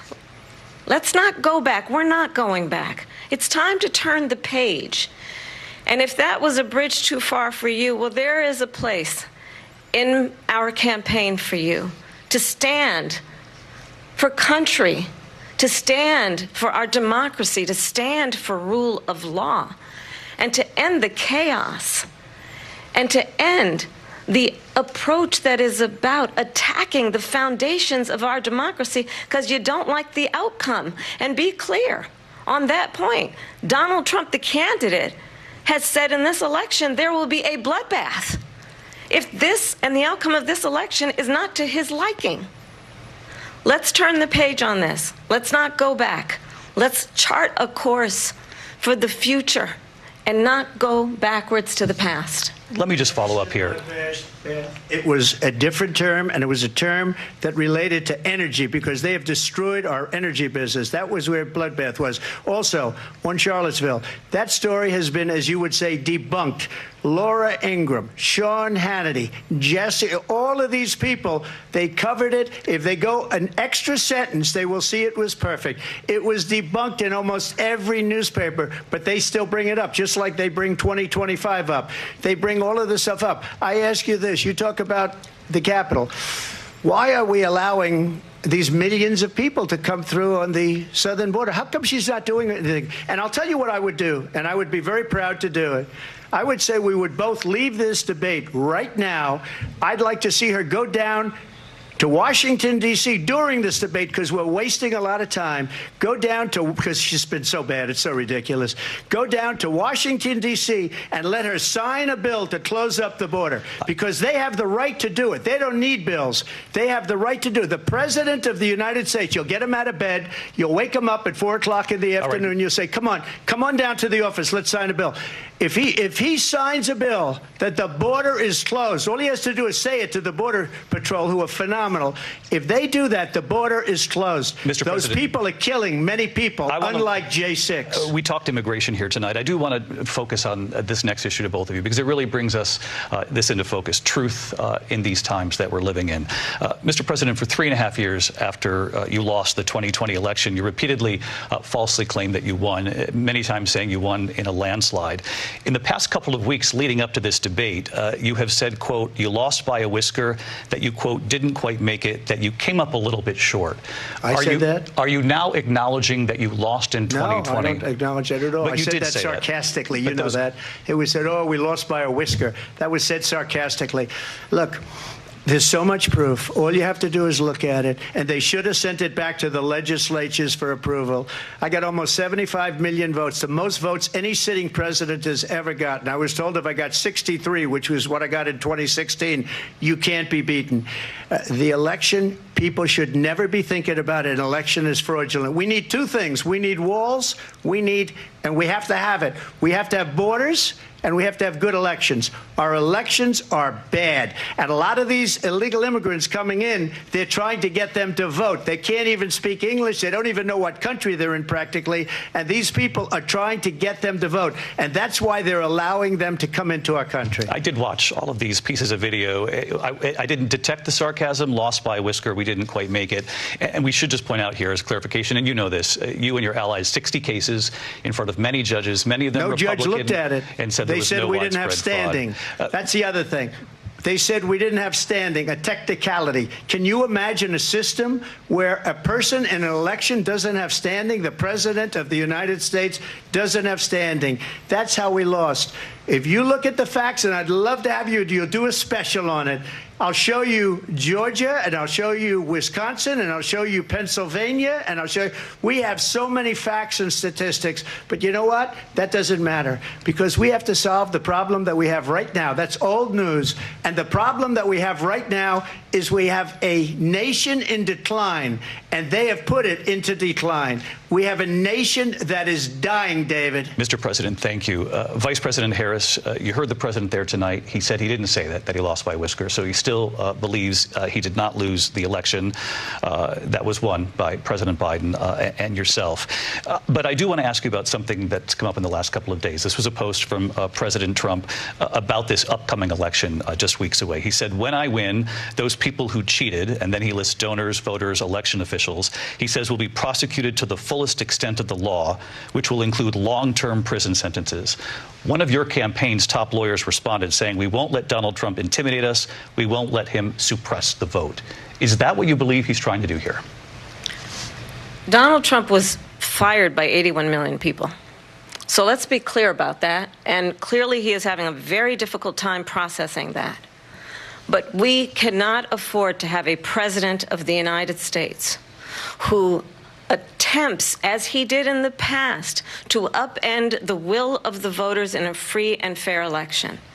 And I'm going to tell you that I have traveled the world as Vice President of the United States, and world leaders are laughing at Donald Trump. I have talked with military leaders, some of whom worked with you, and they say you're a disgrace. And when you then talk in this way in a presidential debate and deny what over and over again are court cases you have lost because you did, in fact, lose that election, it leads one to believe that perhaps we do not have in the candidate to my right the temperament or the ability to not be confused about fact. That's deeply troubling, and the American people deserve better. I'll give you 1 minute to respond, Mr. President. Let me just say about world leaders. Viktor Orban, one of the most respected men, they call him a strong man. He's a tough person, smart. Prime Minister of Hungary. They said, why is the whole world blowing up? 3 years ago it wasn't. Why is it blowing up? He said, because you need Trump back as president. They were afraid of him. China was afraid, and I don't like to use the word afraid, but I'm just quoting him. China was afraid of him. North Korea was afraid of him. Look at what's going on with North Korea, by the way. He said Russia was afraid of him. I ended the Nord Stream 2 pipeline, and Biden put it back on day one, but he ended the XL pipeline. The XL pipeline in our country, he ended that. But he let the Russians build a pipeline going all over Europe and heading into Germany, the biggest pipeline in the world. Look, Viktor Orban said it. He said the most respected, most feared person is Donald Trump. We had no problems when Trump was president. But when this weak, pathetic man that you saw at a debate just a few months ago, that if he weren't in that debate, he'd be running instead of her. She got no votes. He got 14 million votes. What you did, you talk about a threat to democracy. He got 14 million votes, and they threw him out of office. And you know what? I'll give you a little secret. He hates her. He can't stand her. But he got 14 million votes. They threw him out. She got 0 votes. And when she ran, she was the first one to leave because she failed. And now she's running. I don't understand it, but I'm okay with it because your time is I think up. we're going to do very well. We've got a lot more to get to. Turning now to the Israel-Hamas war and the hostages who are still being held, Americans among them. Vice President Harris, in December, you said, quote, Israel has a right to defend itself, but you added, quote, it matters how, saying international humanitarian law must be respected. Israel must do more to protect innocent civilians.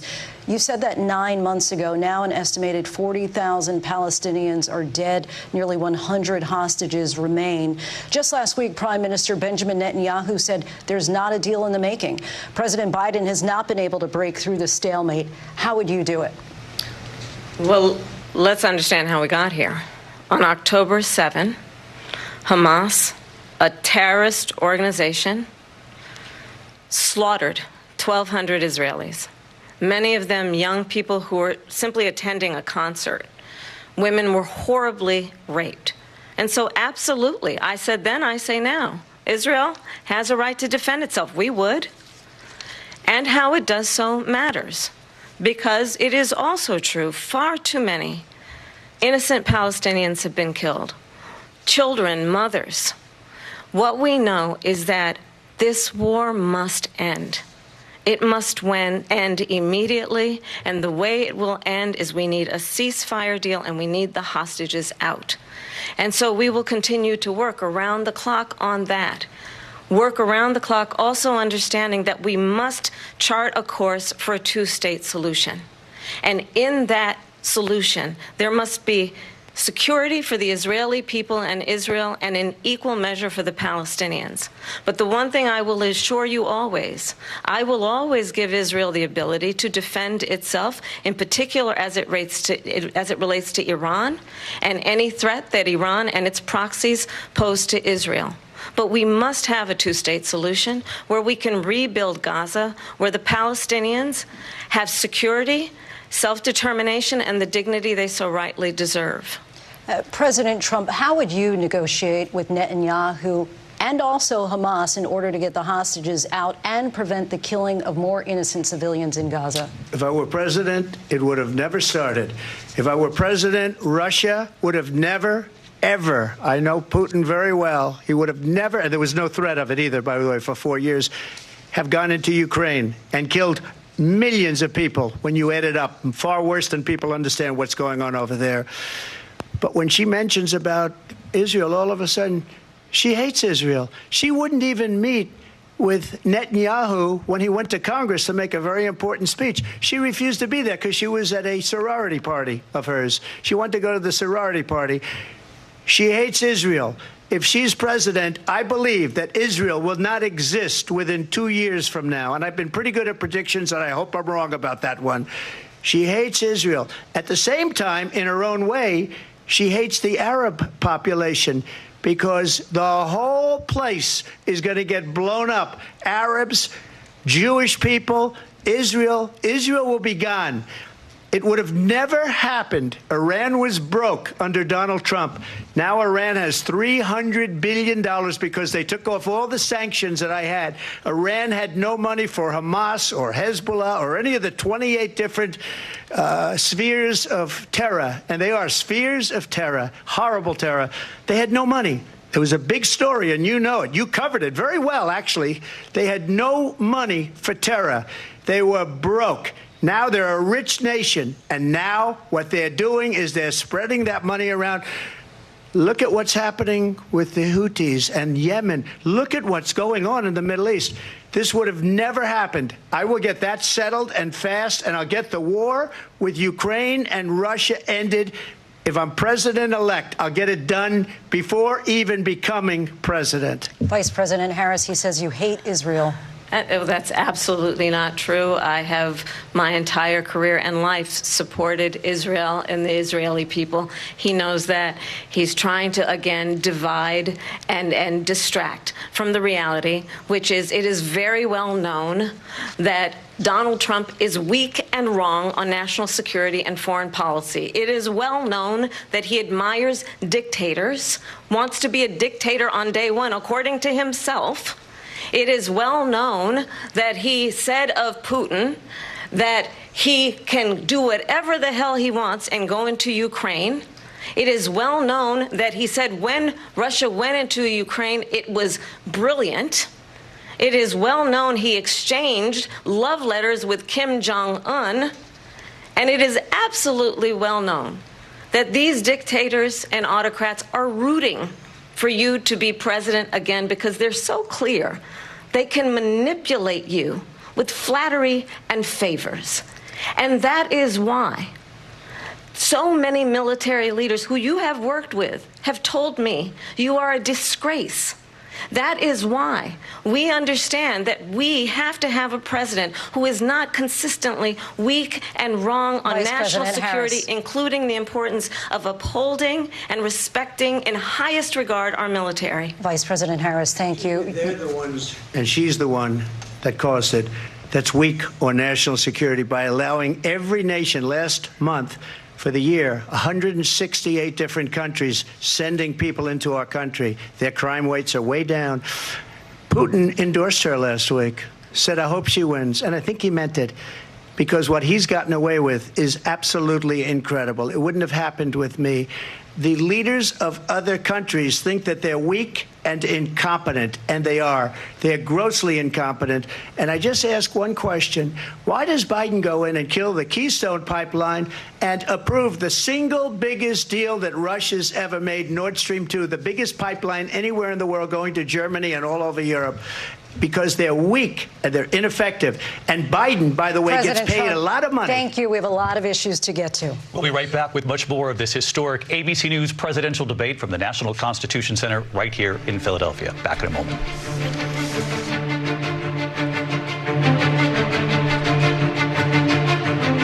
The ABC News.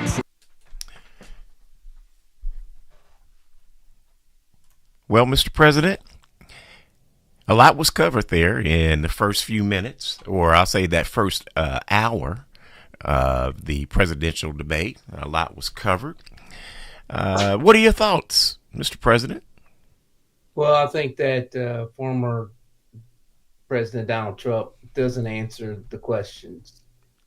He never answered if he obviously he runs a lot to the border, but he never answered the question of why he called and killed the border bill.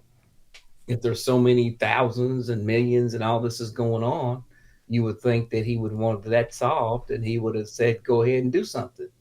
If it was that relevant, why didn't he? What I mean, and that's just an example. He doesn't answer the questions. He's using fear tactics, clearly making up stuff. I don't believe there's any city in America where they're eating dogs and cats and all that kind of crazy stuff. This just to the extreme. In that regards, one has to question if the sanity of the former president that's running for office, in my opinion. Some of this stuff is quite ridiculous in terms of the things he's throwing out in terms of accusations. I'd like to hear clearly more about his direct policies. He tells you what he's not for per se, but you really don't know what he is for other than, tax breaks for the wealthy. So I'm really confused. And if he says he's going to do something, well, how are you going to do it? I mean, this is the same guy said he was going to build a wall the first term that never got built. So it's interesting. And it's an interesting debate. I see that Kamala Harris is clearly trying to answer some of that stuff, but speak to the people. Yeah. Well, you also see that she's speaking in a lot of cases, Pastor Green. She's speaking directly to Donald Trump. She's telling him, like, here is what the people think that actually served under you. Here is what the people need that you're going to be president over. And like you said, she's speaking directly to the people as well, telling the people, here's why you need to choose me as well. Yeah, without a doubt, she's trying to do that. And she has to, because, Trump will say all this stuff like you hate Jews or whatever, you hate Israel, stuff that's clearly not true, just trying to confuse voters. He's a master at that, though. I give him credit. He will take in, if you listen to him, he will definitely confuse a voter if you don't fact check him. I do appreciate the times where the moderators have fact checked Donald Trump, because you talk about a guy that's just making up stuff as he goes along. You think they're doing a good job? Well, they could do a better job of fact checking, but he's a long way from the truth every time he opens his mouth. So, so it's kind of hard to do, because he would literally do. I do seem like he's talking much more than Kamala Harris as well, because he's choosing to butt in and start talking, and very rarely his own topic. He's going to jump to another topic. We're talking about Israel. What did he do? Bring up Ukraine. So he's going to switch topics, and his whole thing with Russia, when he knows him and Putin are good friends, and Russia's been found guilty of trying to interfere with our election, and they were not trying to interfere in our election to help Kamala Harris. That's a fact. And so when you look at all that, you're just like, what are we doing here? But it would be hard to, it'd be a lot of work fact checking Donald Trump every step of the way, and he knows that. So that's why he does it. He is a master at doing that. He's just making stuff up as he goes along, and no telling what the second hour is going to be like. Max said, he's making it up as he goes along. And I do think that they are allowing him to interrupt a little bit too much. For all that we heard about, his mic being muted, what I'm seeing is that anytime he wants to interrupt, you actually see them unmute his mic. I mean, you're actually seeing that. That's exactly what I'm saying. And yeah. I think when you're going to look at the number of minutes talked, it's going to be favoring Trump. But he's not telling the truth when he's talking. Well, let's go back to our coverage and keep the comments flowing in the feed. That it's in America's best interest to do so, arguing that if Putin wins, he may be emboldened to move even further into other countries. You have said you would solve this war in 24 hours. You said so just before the break tonight. How exactly would you do that? And I want to ask you a very simple question tonight. Do you want Ukraine to win this war? I want the war to stop. I want to save lives that are being people being killed by the millions. It's the millions. It's so much worse than the numbers that you're getting, which are fake numbers. Look, we're in for 250 billion or more because they don't ask Europe, which is a much bigger beneficiary to getting this thing done than we are. They're in for $150 billion less because Biden and you don't have the courage to ask Europe like I did with NATO. They paid billions and billions, hundreds of billions of dollars when I said, either you pay up or we're not going to protect you anymore. So that's maybe one of the reasons they don't like me as much as they like weak people. But you take a look at what's happening. We're in for 250 to 275 billion. They're into 100 to 150. They should be forced to equalize. With that being said, I want to get the war settled. I know Zelensky very well, and I know Putin very well. I have a good relationship, and they respect your president, okay? They respect me. They don't respect Biden. How would you respect him? Why? For what reason? He hasn't even made a phone call in 2 years to Putin, hasn't spoken to anybody. They don't even try and get it. That is a war that's dying to be settled. I will get it settled before I even become president. If I win, when I'm president-elect, and what I'll do is I'll speak to one, I'll speak to the other, I'll get them together. That war would have never happened. And in fact, when I saw Putin after I left, unfortunately left because our country has gone to hell. But after I left, when I saw him building up soldiers, he did it after I left. I said, oh, he must be negotiating. It must be a good, strong point of negotiation. Well, it wasn't, because Biden had no idea how to talk to him. He had no idea how to stop it. And now you have millions of people dead, and it's only getting worse, and it could lead to World War III. Don't kid yourself, David. We're playing with World War III, and we have a president that we don't even know if he's... Where is our president? We don't even know if he's a president. And just to clarify they threw him out of a campaign like a dog. We don't even know. Is he our president? But we have a president, Mr. President, that doesn't know he's alive. Your time is up. Just to clarify in the question, do you believe it's in the U.S. best interest for Ukraine to win this war, yes or no? I think it's the U.S. best interest to get this war finished and just get it done. All right. Negotiate a deal, because we have to stop all of these human lives from being destroyed. I want to take this to Vice President Harris. I want to get your thoughts on support for Ukraine in this moment, but also as Commander-in-Chief, if elected, how would you deal with Vladimir Putin, and would it be any different from what we're seeing from President Biden? Well, first of all, it's important to remind the former president you're not running against Joe Biden, you're running against me. I believe the reason that Donald Trump says that this war would be over within 24 hours is because he would just give it up. And that's not who we are as Americans. Let's understand what happened here. I actually met with Zelensky a few days before Russia invaded, tried through force to change territorial boundaries, to defy one of the most important international rules and norms, which is the importance of sovereignty and territorial integrity. And I met with President Zelensky. I shared with him American intelligence about how he could defend himself. Days later, I went to NATO's eastern flank, to Poland and Romania. And through the work that I and others did, we brought 50 countries together to support Ukraine in its righteous defense. And because of our support, because of the air defense, the ammunition, the artillery, the javelins, the Abrams tanks that we have provided, Ukraine stands as an independent and free country. If Donald Trump were president, Putin would be sitting in Kyiv right now. And understand what that would mean, because Putin's agenda is not just about Ukraine. Understand why the European allies and our NATO allies are so thankful that you are no longer president, and that we understand the importance of the greatest military alliance the world has ever known, which is NATO, and what we have done to preserve the ability of Zelensky and the Ukrainians to fight for their independence. Otherwise, Putin would be sitting in Kyiv with his eyes on the rest of Europe, starting with Poland. And why don't you tell the 800,000 Polish Americans right here in Pennsylvania how quickly you would give up for the sake of favor and what you think is a friendship with what is known to be a dictator who would eat you for lunch. Vice President Harris, thank you. We've heard from both of you on Ukraine tonight. Afghanistan came up in the last hour. I wanted her to respond to something you said earlier, and I'll give you a minute here. Putin would be sitting in Moscow, and he wouldn't have lost 300,000 men and women, but he would have been sitting in Moscow. Quiet, please. He would have been sitting in Moscow much happier than he is right now.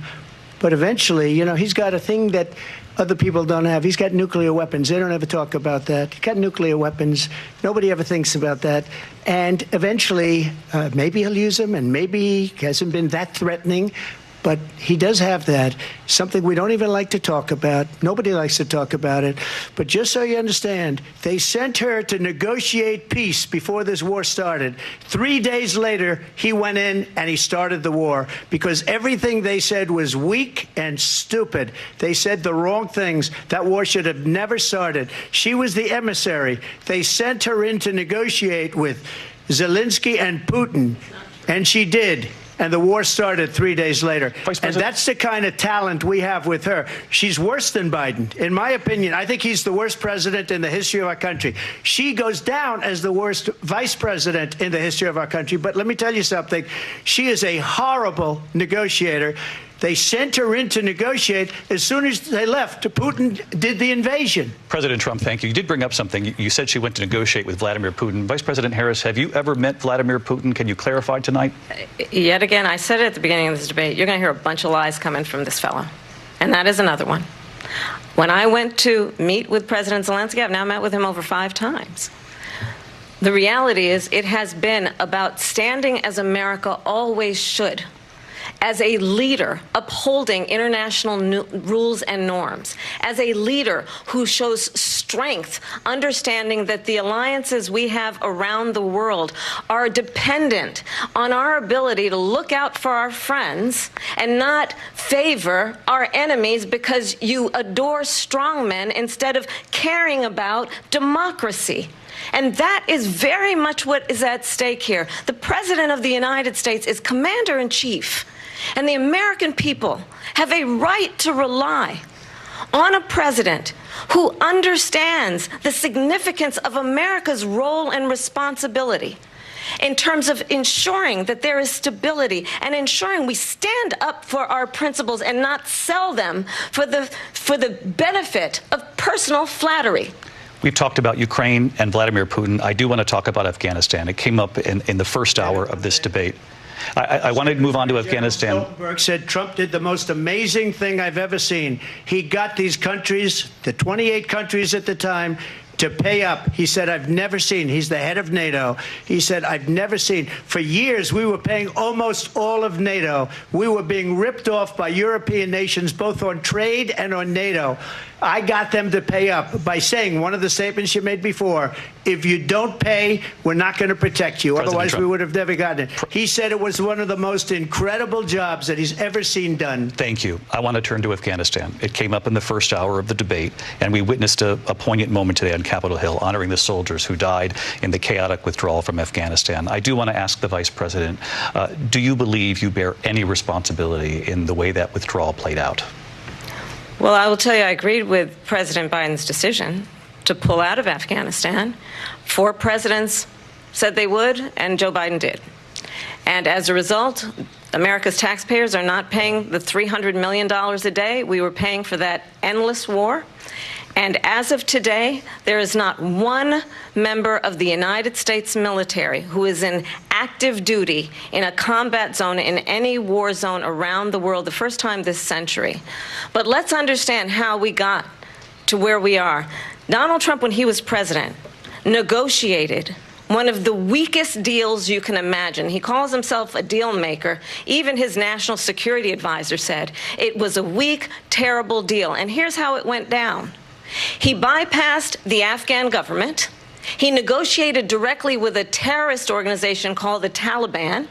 The negotiation involved the Taliban getting 5,000 Taliban terrorists released. And get this, and the president at the time invited the Taliban to Camp David, a place of storied significance for us as Americans, a place where we honor the importance of American diplomacy, where we invite and receive respected world leaders.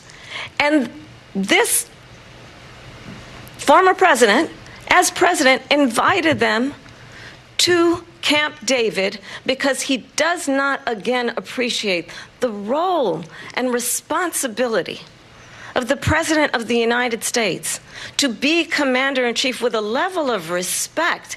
And this gets back to the point of how he has consistently disparaged and demeaned members of our military, fallen soldiers, and the work that we must do to uphold the strength and the respect of the United States of America around the world. Vice President Harris, thank you. President Trump, your response to her saying that you began the negotiations with the Taliban. So if you take a look at that period of time, the Taliban was killing our soldiers, a lot of them, with snipers. And I got involved with the Taliban because the Taliban was doing the killing. That's the fighting force within Afghanistan. They don't bother doing that because, you know, they deal with the wrong people all the time. But I got involved. And Abdul is the head of the Taliban. He is still the head of the Taliban. And I told Abdul, don't do it anymore. You do it anymore, you're going to have problems. And he said, why do you send me a picture of my house? I said, you're going to have to figure that out, Abdul. And for 18 months, we had nobody killed. We did have an agreement negotiated by Mike Pompeo. It was a very good agreement. The reason it was good, we were getting out. We would have been out faster than them, but we wouldn't have lost the soldiers. We wouldn't have left many Americans behind, and we wouldn't have left $85 billion worth of brand new, beautiful military equipment behind. And just to finish, they blew it. The agreement said you have to do this, and they didn't do it.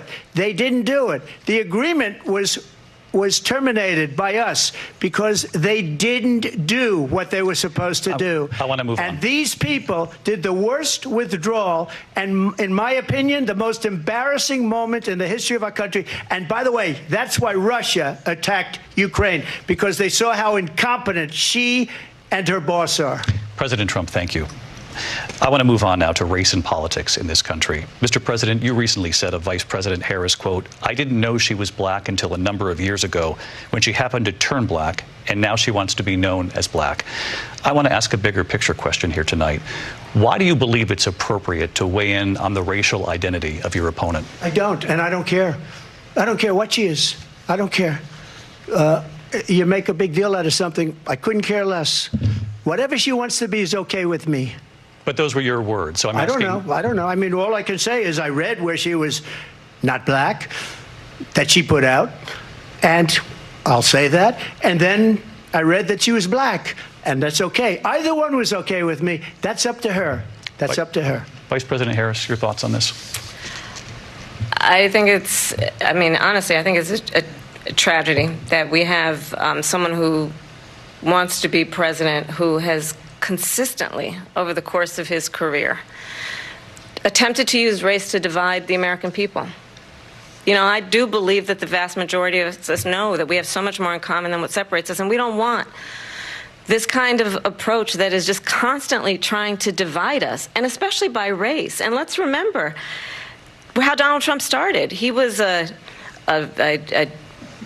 land, he owned buildings, and he was investigated because he refused to rent property to black families. Let's remember, this is the same individual who took out a full-page ad in the New York Times calling for the execution of 5 young black and Latino boys who were innocent, the Central Park 5. Took out a full-page ad calling for their execution. This is the same individual who spread birther lies about the first black president of the United States. And I think the American people want better than that, want better than this, want someone who understands, as I do, I travel our country. We see in each other a friend. We see in each other a neighbor. We don't want a leader who is constantly trying to have Americans point their fingers at each other. I meet with people all the time who tell me, can we please just have discourse about how we're going to invest in the aspirations and the ambitions and the dreams of the American people? Knowing that regardless of people's color or the language their grandmother speaks, we all have the same dreams and aspirations and want a president who invests in those, not in hate and division. Vice President Harris, thank you. Lindsay? President Trump, this is now your 3rd time. This is the most divisive presidency in the history of our country. There's never been anything like it. They're destroying our country, and they come up with things like what she just said. Going back many, many years, when a lot of people, including Mayor Bloomberg, agreed with me on the Central Park 5, they admitted, they said, they pled guilty. And I said, well, if they pled guilty, they badly hurt a person, killed a person ultimately. And if they pled guilty, then they pled, we're not guilty. But this is a person that has to stretch back years, 40, 50 years ago, because there's nothing now. I built one of the greatest economies in the history of the world, and I'm going to build it again. It's going to be bigger, better, and stronger. But they're destroying our economy. They have no idea what a good economy is. Their oil policies, every single policy. And remember this, she is Biden. You know, she's trying to get away from Biden. I don't know the gentleman, she says. She is Biden. The worst inflation we've ever had, a horrible economy because inflation has made it so bad, and she can't get away with that. Thank you. Your time is up, Lindsay. I want to respond to that, though. I want to just respond briefly. Clearly, I am not Joe Biden, and I am certainly not Donald Trump. And what I do offer is a new generation of leadership for our country, one who believes in what is possible, one who brings a sense of optimism about what we can do instead of always disparaging the American people. I believe in what we can do to strengthen our small businesses, which is why I have a plan. Let's talk about our plans and let's compare the plans. I have a plan to give startup businesses $50,000 tax deduction, to pursue their ambitions, their innovation, their ideas, their hard work. I have a plan, $6,000 for young families for the first year of your child's life, to help you in that most critical stage of your child's development. I have a plan that is about allowing people to be able to pursue what has been fleeting in terms of the American dream by offering a help with down payment of $25,000 down payment assistance for first-time home buyers. That's the kind of conversation, I believe, David, that people really want tonight, as opposed to a conversation that is constantly about belittling and name-calling. Let's turn the page. Vice President and move Harris, forward. thank you. Let's turn to policy. President Let's Trump, turn back we to have policy. to move on. President Trump.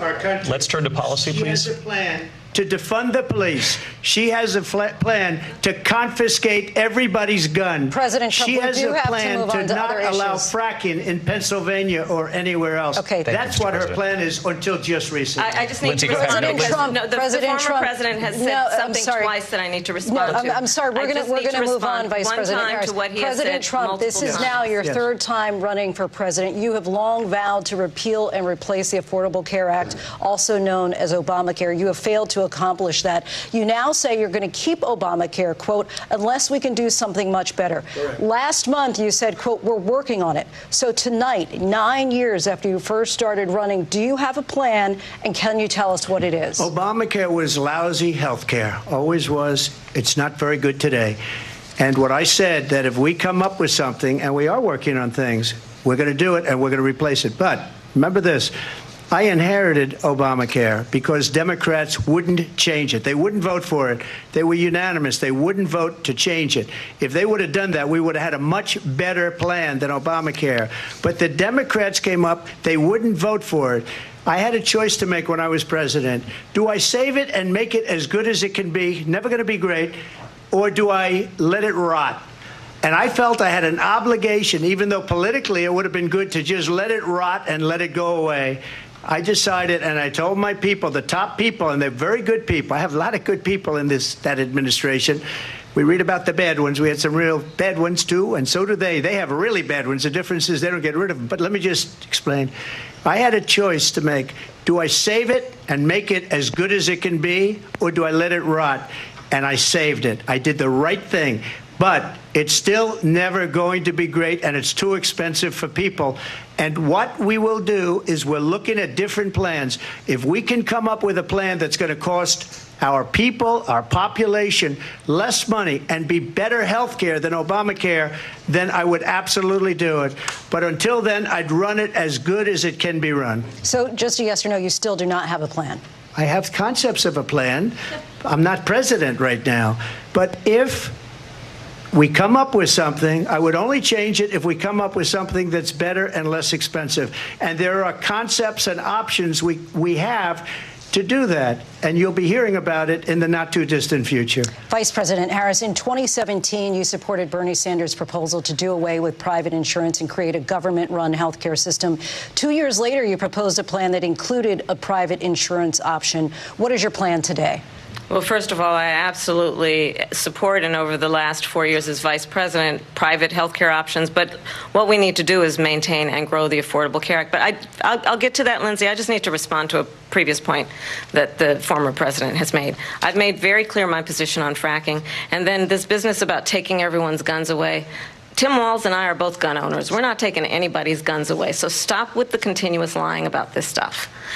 As it relates to the Affordable Care Act, understand, just look at the history to know where people stand.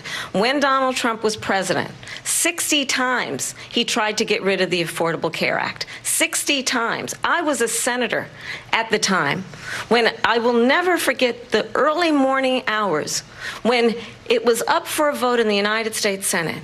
And the late, great John McCain, who you have disparaged as being, you don't like him, you said, at the time because he got caught. He was an American hero. The late, great John McCain, I will never forget that night, walked onto the Senate floor and said, no, you don't. No, you don't.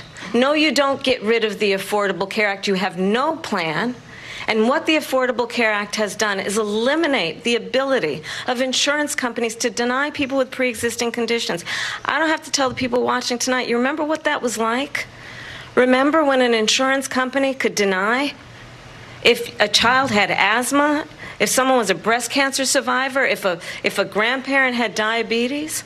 And thankfully, as I've been vice president, and we over the last 4 years have strengthened the Affordable Care Act, we have allowed for the first time Medicare to negotiate drug prices on behalf of you, the American people. Donald Trump said he was going to allow Medicare to negotiate drug prices. He never did. We did. And now we have capped the cost of insulin at $35 a month. Since I've been vice president, we have capped the cost of prescription medication for seniors at $2,000 a year. And when I am president, we will do that for all people, understanding that the value I bring to this is that access to health care should be a right and not just a privilege of those who can afford it. And the plan has to be to strengthen the Affordable Care Act, not get rid of it. Vice President Harris, thank in terms you. of where Donald Trump stands on that. I want to move to an issue that's important for a lot of... She made a mistake. Number one, John McCain fought Obamacare for 10 years. But it wasn't only him. It were all of the Democrats that kept it going. And you know what? we can do much better than Obamacare, much less money. But she won't improve private insurance for people, private medical insurance. That's another thing she doesn't want to get. People are paying privately for insurance that have worked hard and made money, and they want to have private. She wants everybody to be on government insurance where you wait 6 months for an operation that you need immediately. President Trump, thank you. We have another issue that we'd like to get to that's important for a number of Americans, in particular younger voters, and that's climate change. President Trump, with regard to the environment, you say that we have to have clean air and clean water. Vice President Harris, you call climate change an existential threat. The question to you both tonight is, what would you do to fight climate change? And Vice President Harris, we'll start with you. 1 minute for you each. Well, the former president had said that climate change is a hoax. And what we know is that it is very real. You ask anyone who lives in a state who has experienced these extreme weather occurrences, who now is either being denied home insurance or it's being jacked up. You ask anybody who has been the victim of what that means in terms of losing their home, having nowhere to go. We know that we can actually deal with this issue. The young people of America care deeply about this issue. And I am proud that as vice president over the last 4 years, we have invested $1 trillion in a clean energy economy, while we have also increased domestic gas production to historic levels. We have created over 800,000 new manufacturing jobs while I have been vice president. We have invested in clean energy to the point that we are opening up factories around the world. Donald Trump said he was going to create manufacturing jobs. He lost manufacturing jobs.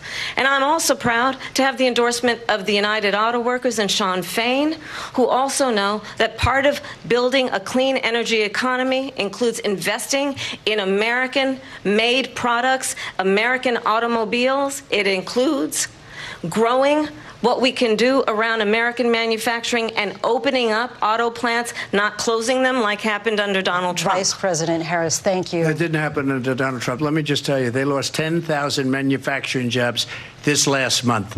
It's going, they're all leaving. They're building big auto plants in Mexico, in many cases owned by China. They're building these massive plants, and they think they're going to sell their cars into the United States because of these people. What they have given to China is unbelievable. But we're not going to let that. We'll put tariffs on those cars so they can't come into our country, because they will kill the United Auto Workers and any auto worker, whether it's in Detroit or South Carolina or any other place. What they've done to business and manufacturing in this country is horrible. We have nothing because they refuse. You know, Biden doesn't go after people because supposedly China paid him millions of dollars. He's afraid to do it. Between him and his son, they get all this money from Ukraine. They get all this money from all of these different countries. And then you wonder, why is he so loyal to this one, that one, Ukraine, China? Why is he? Why did he get $3.5 million from the mayor of Moscow's wife? Why did she pay him $3.5 million? This is a crooked administration, and they're selling our country down the tubes. President Trump, thank you. Thank you. We'll be right back with closing statements from both of our candidates. An historic night, this ABC News presidential debate from Philadelphia. Back in a moment.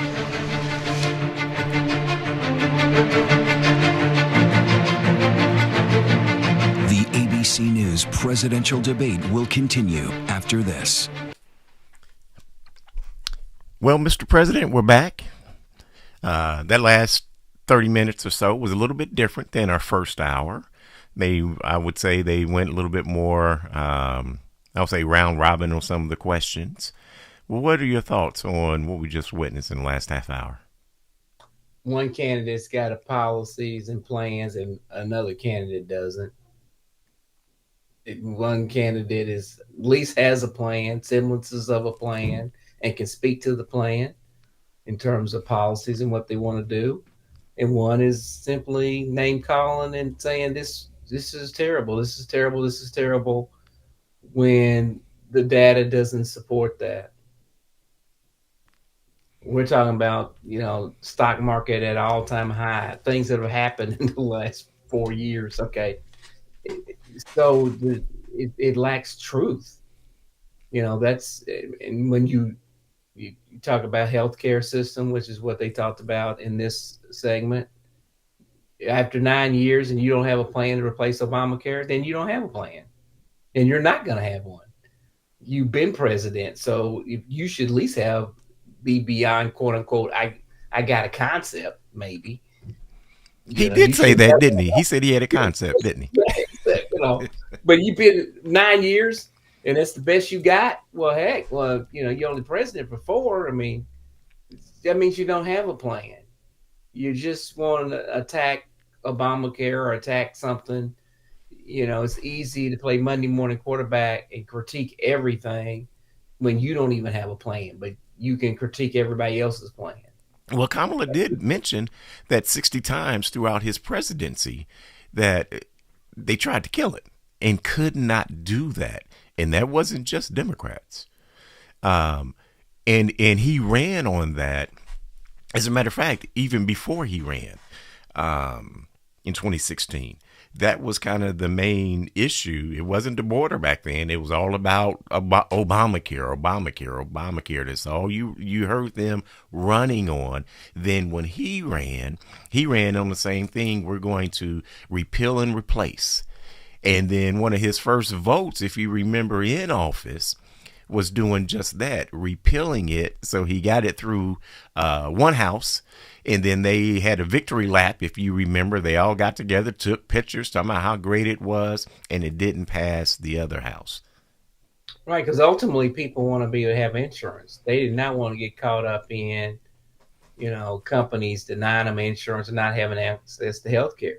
Now everybody doesn't vote in their best interest, but if you're thinking about it, man, you better take and think about healthcare, and especially you got a family, because the cost of just paying for it is not something that the middle class on down can do in terms of healthcare. So, the rich and famous probably have the money, but everybody else, that's not reality. You need that insurance. And so that saved a lot of lives in reality. So he doesn't have a plan to replace that. He doesn't. And we've got about another 50 minutes or 50 seconds before they come back. But, we still have folks that are putting things in the chat, and they're focusing on the border. Let's remember, Trump killed the border bill. We've talked about that. The reason we don't have a border bill now is because he killed it. So you have to lay that on his lap. He's the one that killed it. There was a negotiation between both parties.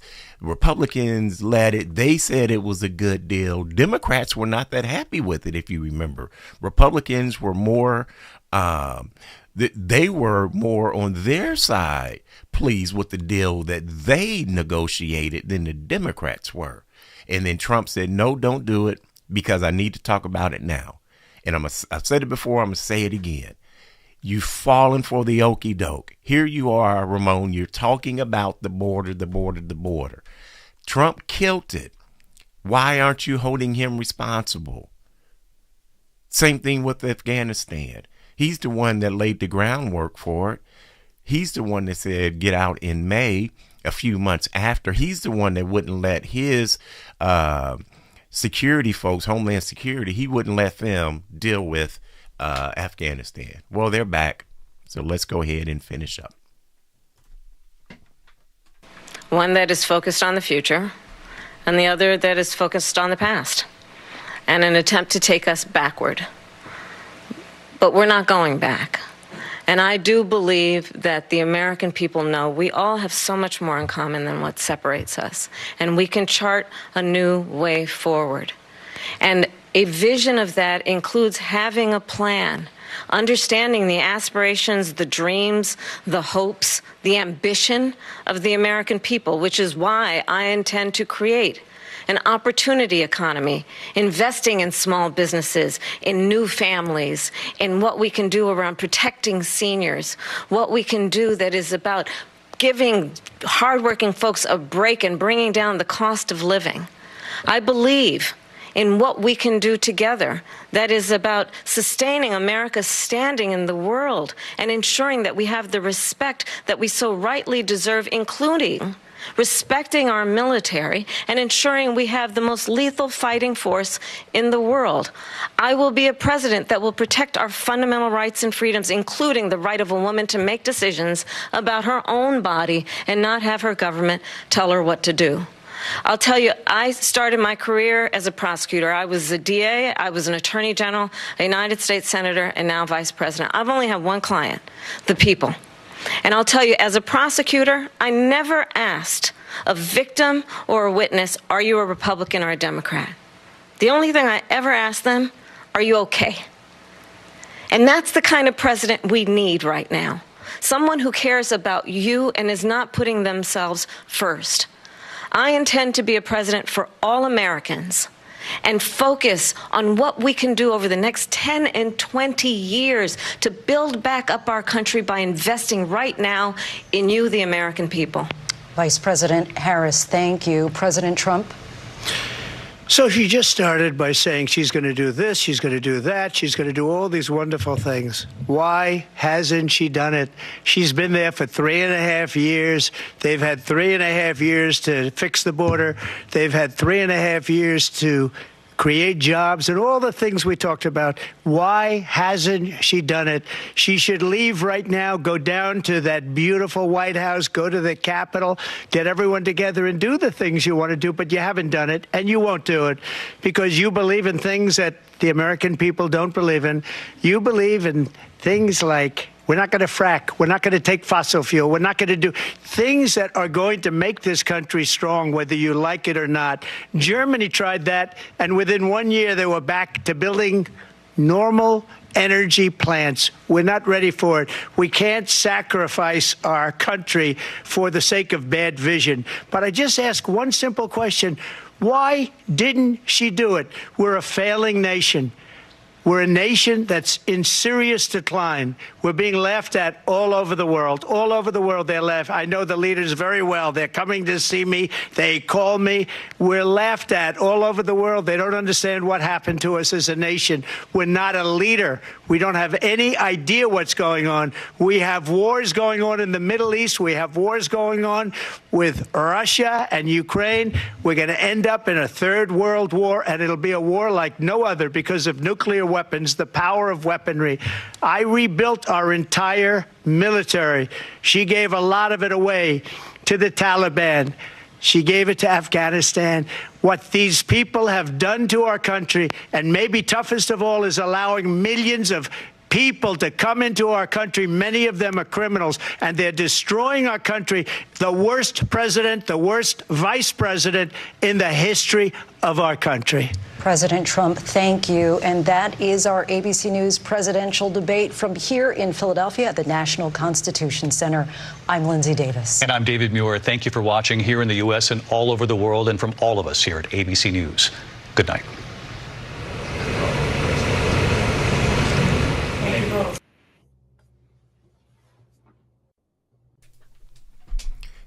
Well, it's a wrap there, Mr. President. It's a wrap. And I put in the chat, I tried to refrain from my comments, but I just want to say, why didn't he do it? He had 4 years. I mean, we talked about health care. He still doesn't have a plan. Why didn't you do it? He acknowledges his own self. I only got a concept. And you were the president for replacing Obamacare. You ran on that. Why didn't you do it? Kamala Harris is the vice president. She's not the president, so I'd like to see a debate where the moderators, when they're asking people about policy, they're holding them accountable. And we have to have a mechanism of doing fact checking. Just being able to get up and just say anything ridiculous needs to stop. It's not productive. And it clearly is misleading. Well, I will say they started out, and I'm talking about the moderators, I thought they started out pretty good. They were on point, on task. The candidates pretty much answered the questions. But we got to a point here in which Trump was allowed to pretty much rebut every comment that Vice President Kamala Harris was making when they were trying to move on. So, they both would, have an opportunity to speak, and then Trump would be able to, to rebut what she was saying, and then was able to then go into a next topic, which in most cases he didn't even address the topic. But, they kept allowing him to interrupt the flow of the debate, I thought. Yeah, well, I thought that they were going to be muting the mics. He never did that. Kamala Harris tried to do it that one time, and it was, they cut her off and really moved on. And when you look at the number of minutes spent, it's definitely going to favor President Trump or former President Trump. He was just and he didn't answer questions. I mean, there are times he was asked point blank questions, and he didn't answer that question. He just went off and answered and talked about whatever it is he wanted to talk about. And so, what are we doing? That's not, hopefully we'll do better in the future. There's things about that changes, and whether that's better candidates, a different system, whatever. But this is, I would hate to have a candidate thinking you can do what Trump did and be successful, I guess. That's not the kind of behavior I would want to see in a president, that your children, grandchildren are looking at, thinking, okay, that's a path to victory. In the debate, this is what I'm going to do. I'm not really going to answer the questions. I'm just going to do this over here. There has to be consequences to that type of behavior, because that's not, because to me, some people are going to take that and bring that to local levels and other organizations. And to me, that's not a good behavior to have to your children to be exposed to on down the line, et cetera. I don't think it's healthy. You can just say any and everything and make accusations and never really answer the questions that are directed to you. And early on, before we started, that's one of the items that I wanted those that are watching it. And I know on the YouTube feed we were watching, they had about 850,000 folks watching. So just under 1 million people. And I know the numbers are probably, be quite large, I would expect. But what I was hoping was that folks would listen intently to how those questions are being answered. What plan, if any, was being presented. And we saw time and time again where we did not, as you stated, there was no plan. Every single time, it seemed like, I'm trying to think of a time in which he did say, here is my plan, when he was specifically asked, what is your plan? Whether it's Ukraine, where, anything, he could not come up with that. And we got a comment in the feed saying, if Trump, and this is mind-boggling, Pastor Green, says Trump was the only person to even mention black people, and that black people did not come out of this woman's mouth. So I'm like, are you serious? When you think about the fact that Vice President Harris spoke so much about what the American people needed, and she spoke about minorities, she spoke about the disparities. Trump never once said he was going to do anything for black people. Matter of fact, when he spoke about it, he spoke while he was right about what he wrote or, what he had submitted in the paper with the Central Park Five. He justified that. Matter of fact, I was on another feed at the same time that was going on. He even justified what happened on January the 6th. And us as black people, we got to recognize that he doesn't care. And he's not even trying to show that he cares about our people. But he is saying, I want your vote. Yeah, I think that you missed it, because Kamala Harris talked about repeatedly small businesses. Well, who was the majority of small businesses? Black people. She talked about $25,000 to the first-time home buyer. who do you think is going to make up the biggest group of them first-time home buyers? Black people. See, if you listen to her plan, then you understand, oh, I got things in place to help Black people because we are the demographic that she's trying to help, that she noted. It's not, we're not in the upper 1% of society. That ain't who this is all about. So you don't have to say, well, I am directly targeting African Americans right here, bam. And neither is Donald Trump.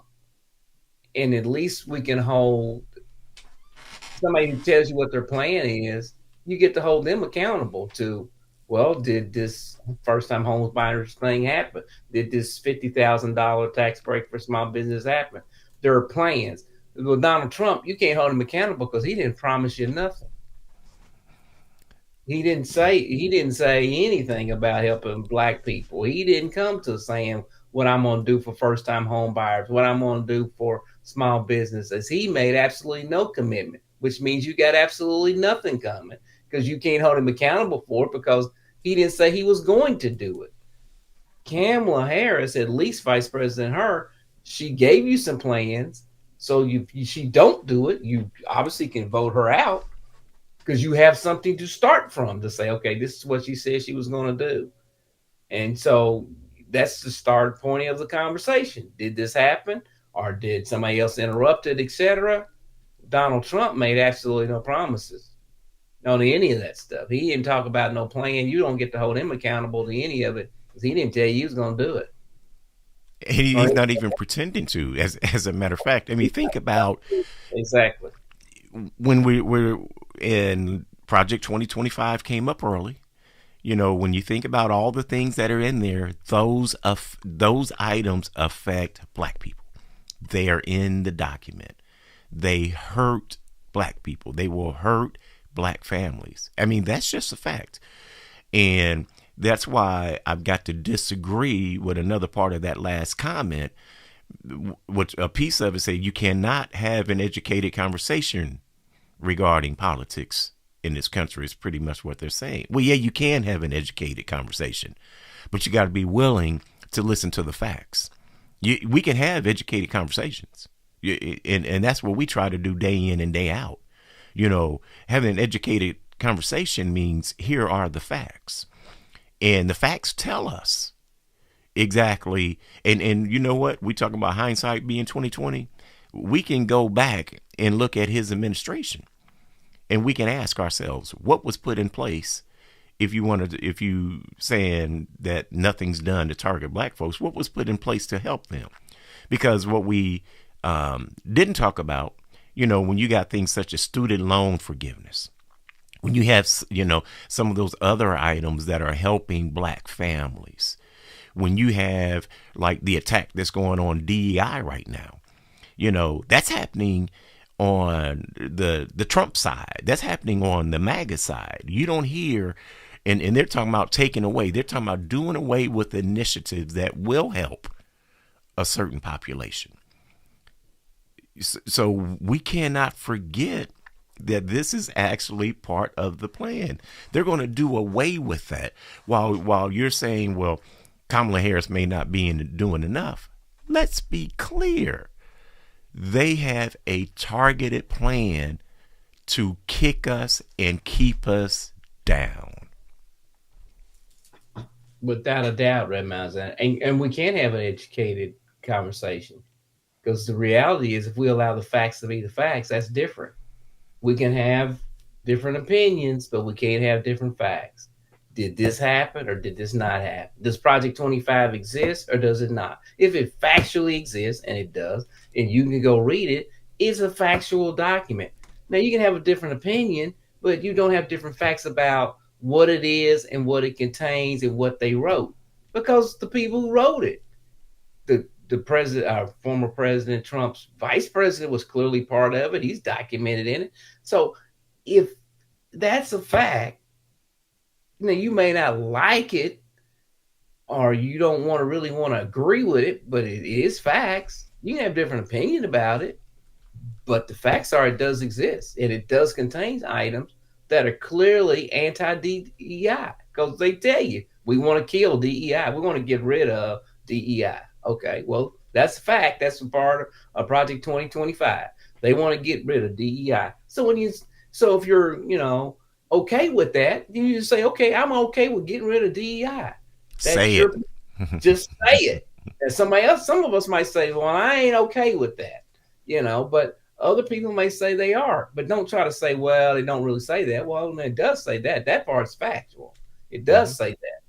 You don't run from that or just bring up, okay, I don't want to talk about that. So I'm just going to talk about the border. All right.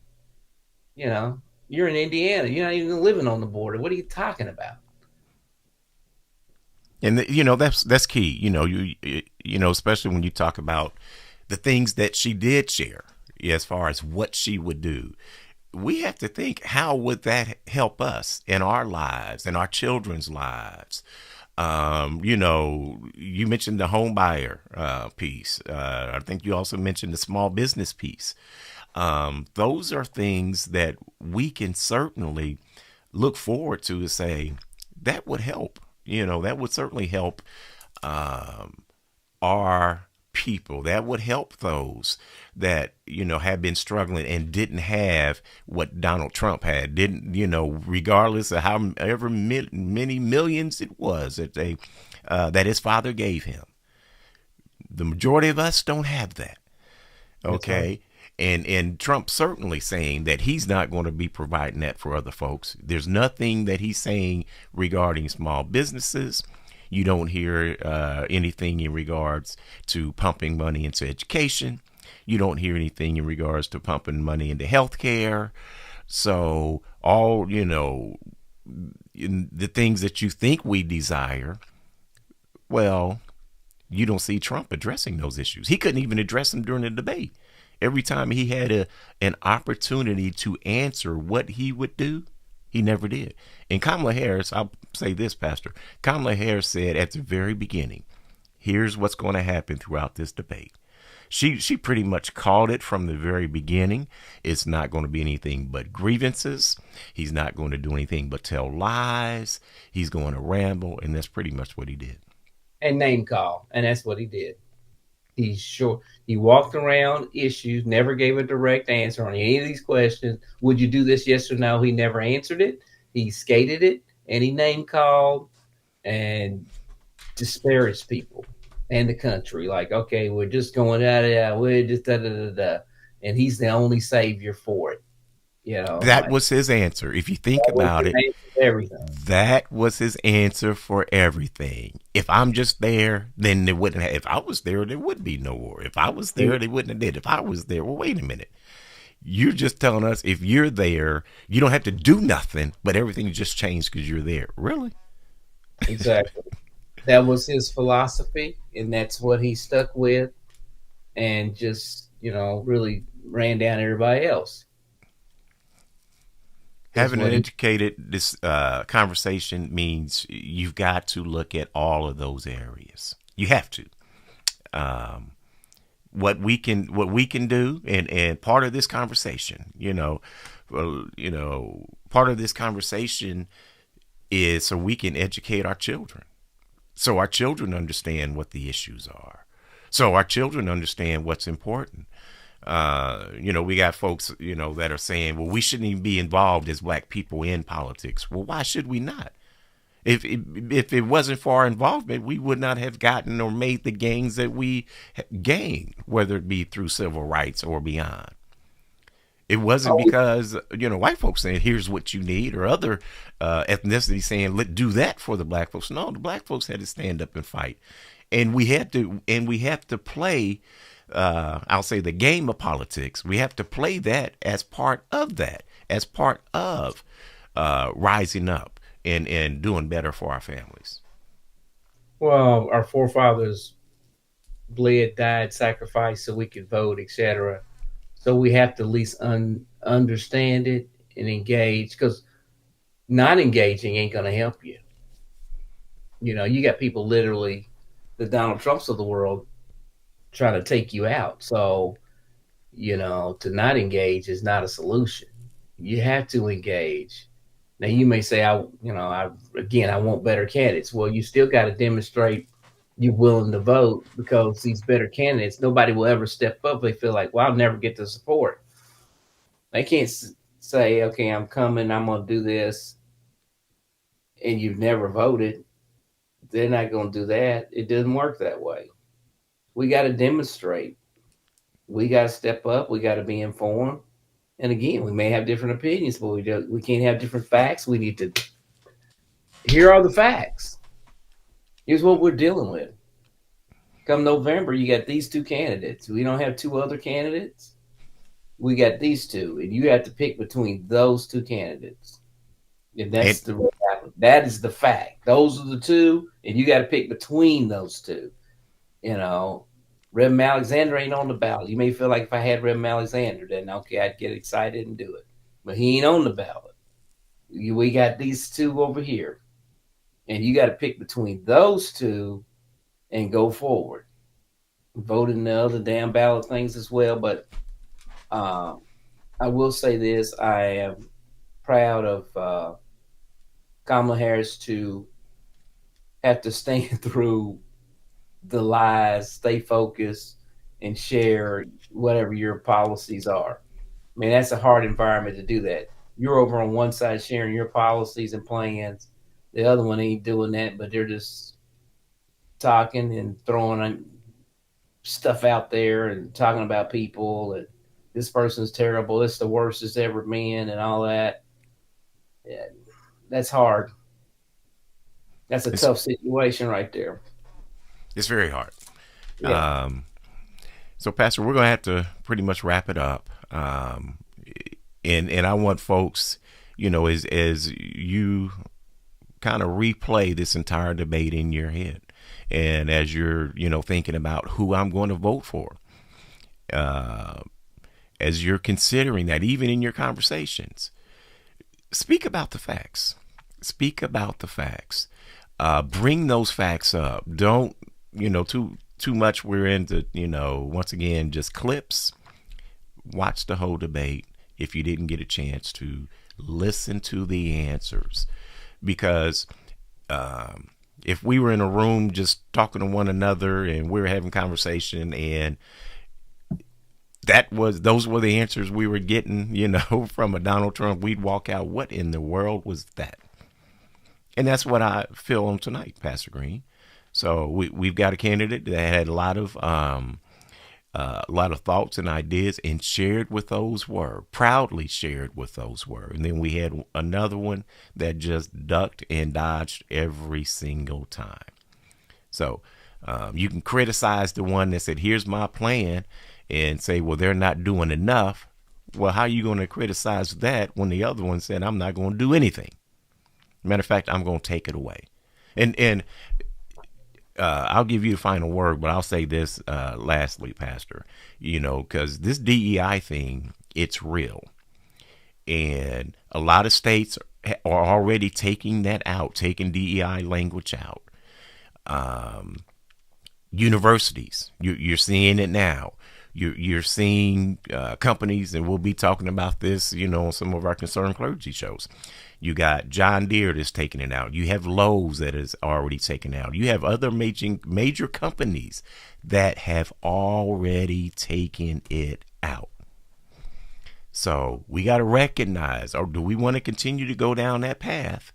Because that means any type of diversity in those corporations, management positions that help you understand business so you can be a business owner down the path, that's going to go away.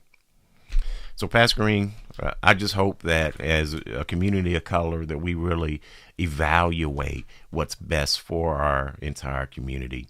And as you said, make that decision and vote. So I'm done. Well, I'll just piggyback on your DEI comment, because my alma mater, the University of Kentucky, just 2 weeks ago fired its entire DEI staff.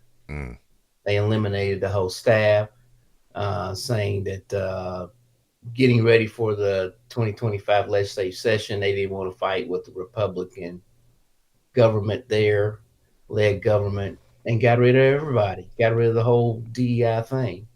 That piece is real, and that's happening. And so when that happens, in my mind, I can't rationalize, oh, this group is for black people. No, no. I mean, that's way too far of a reach.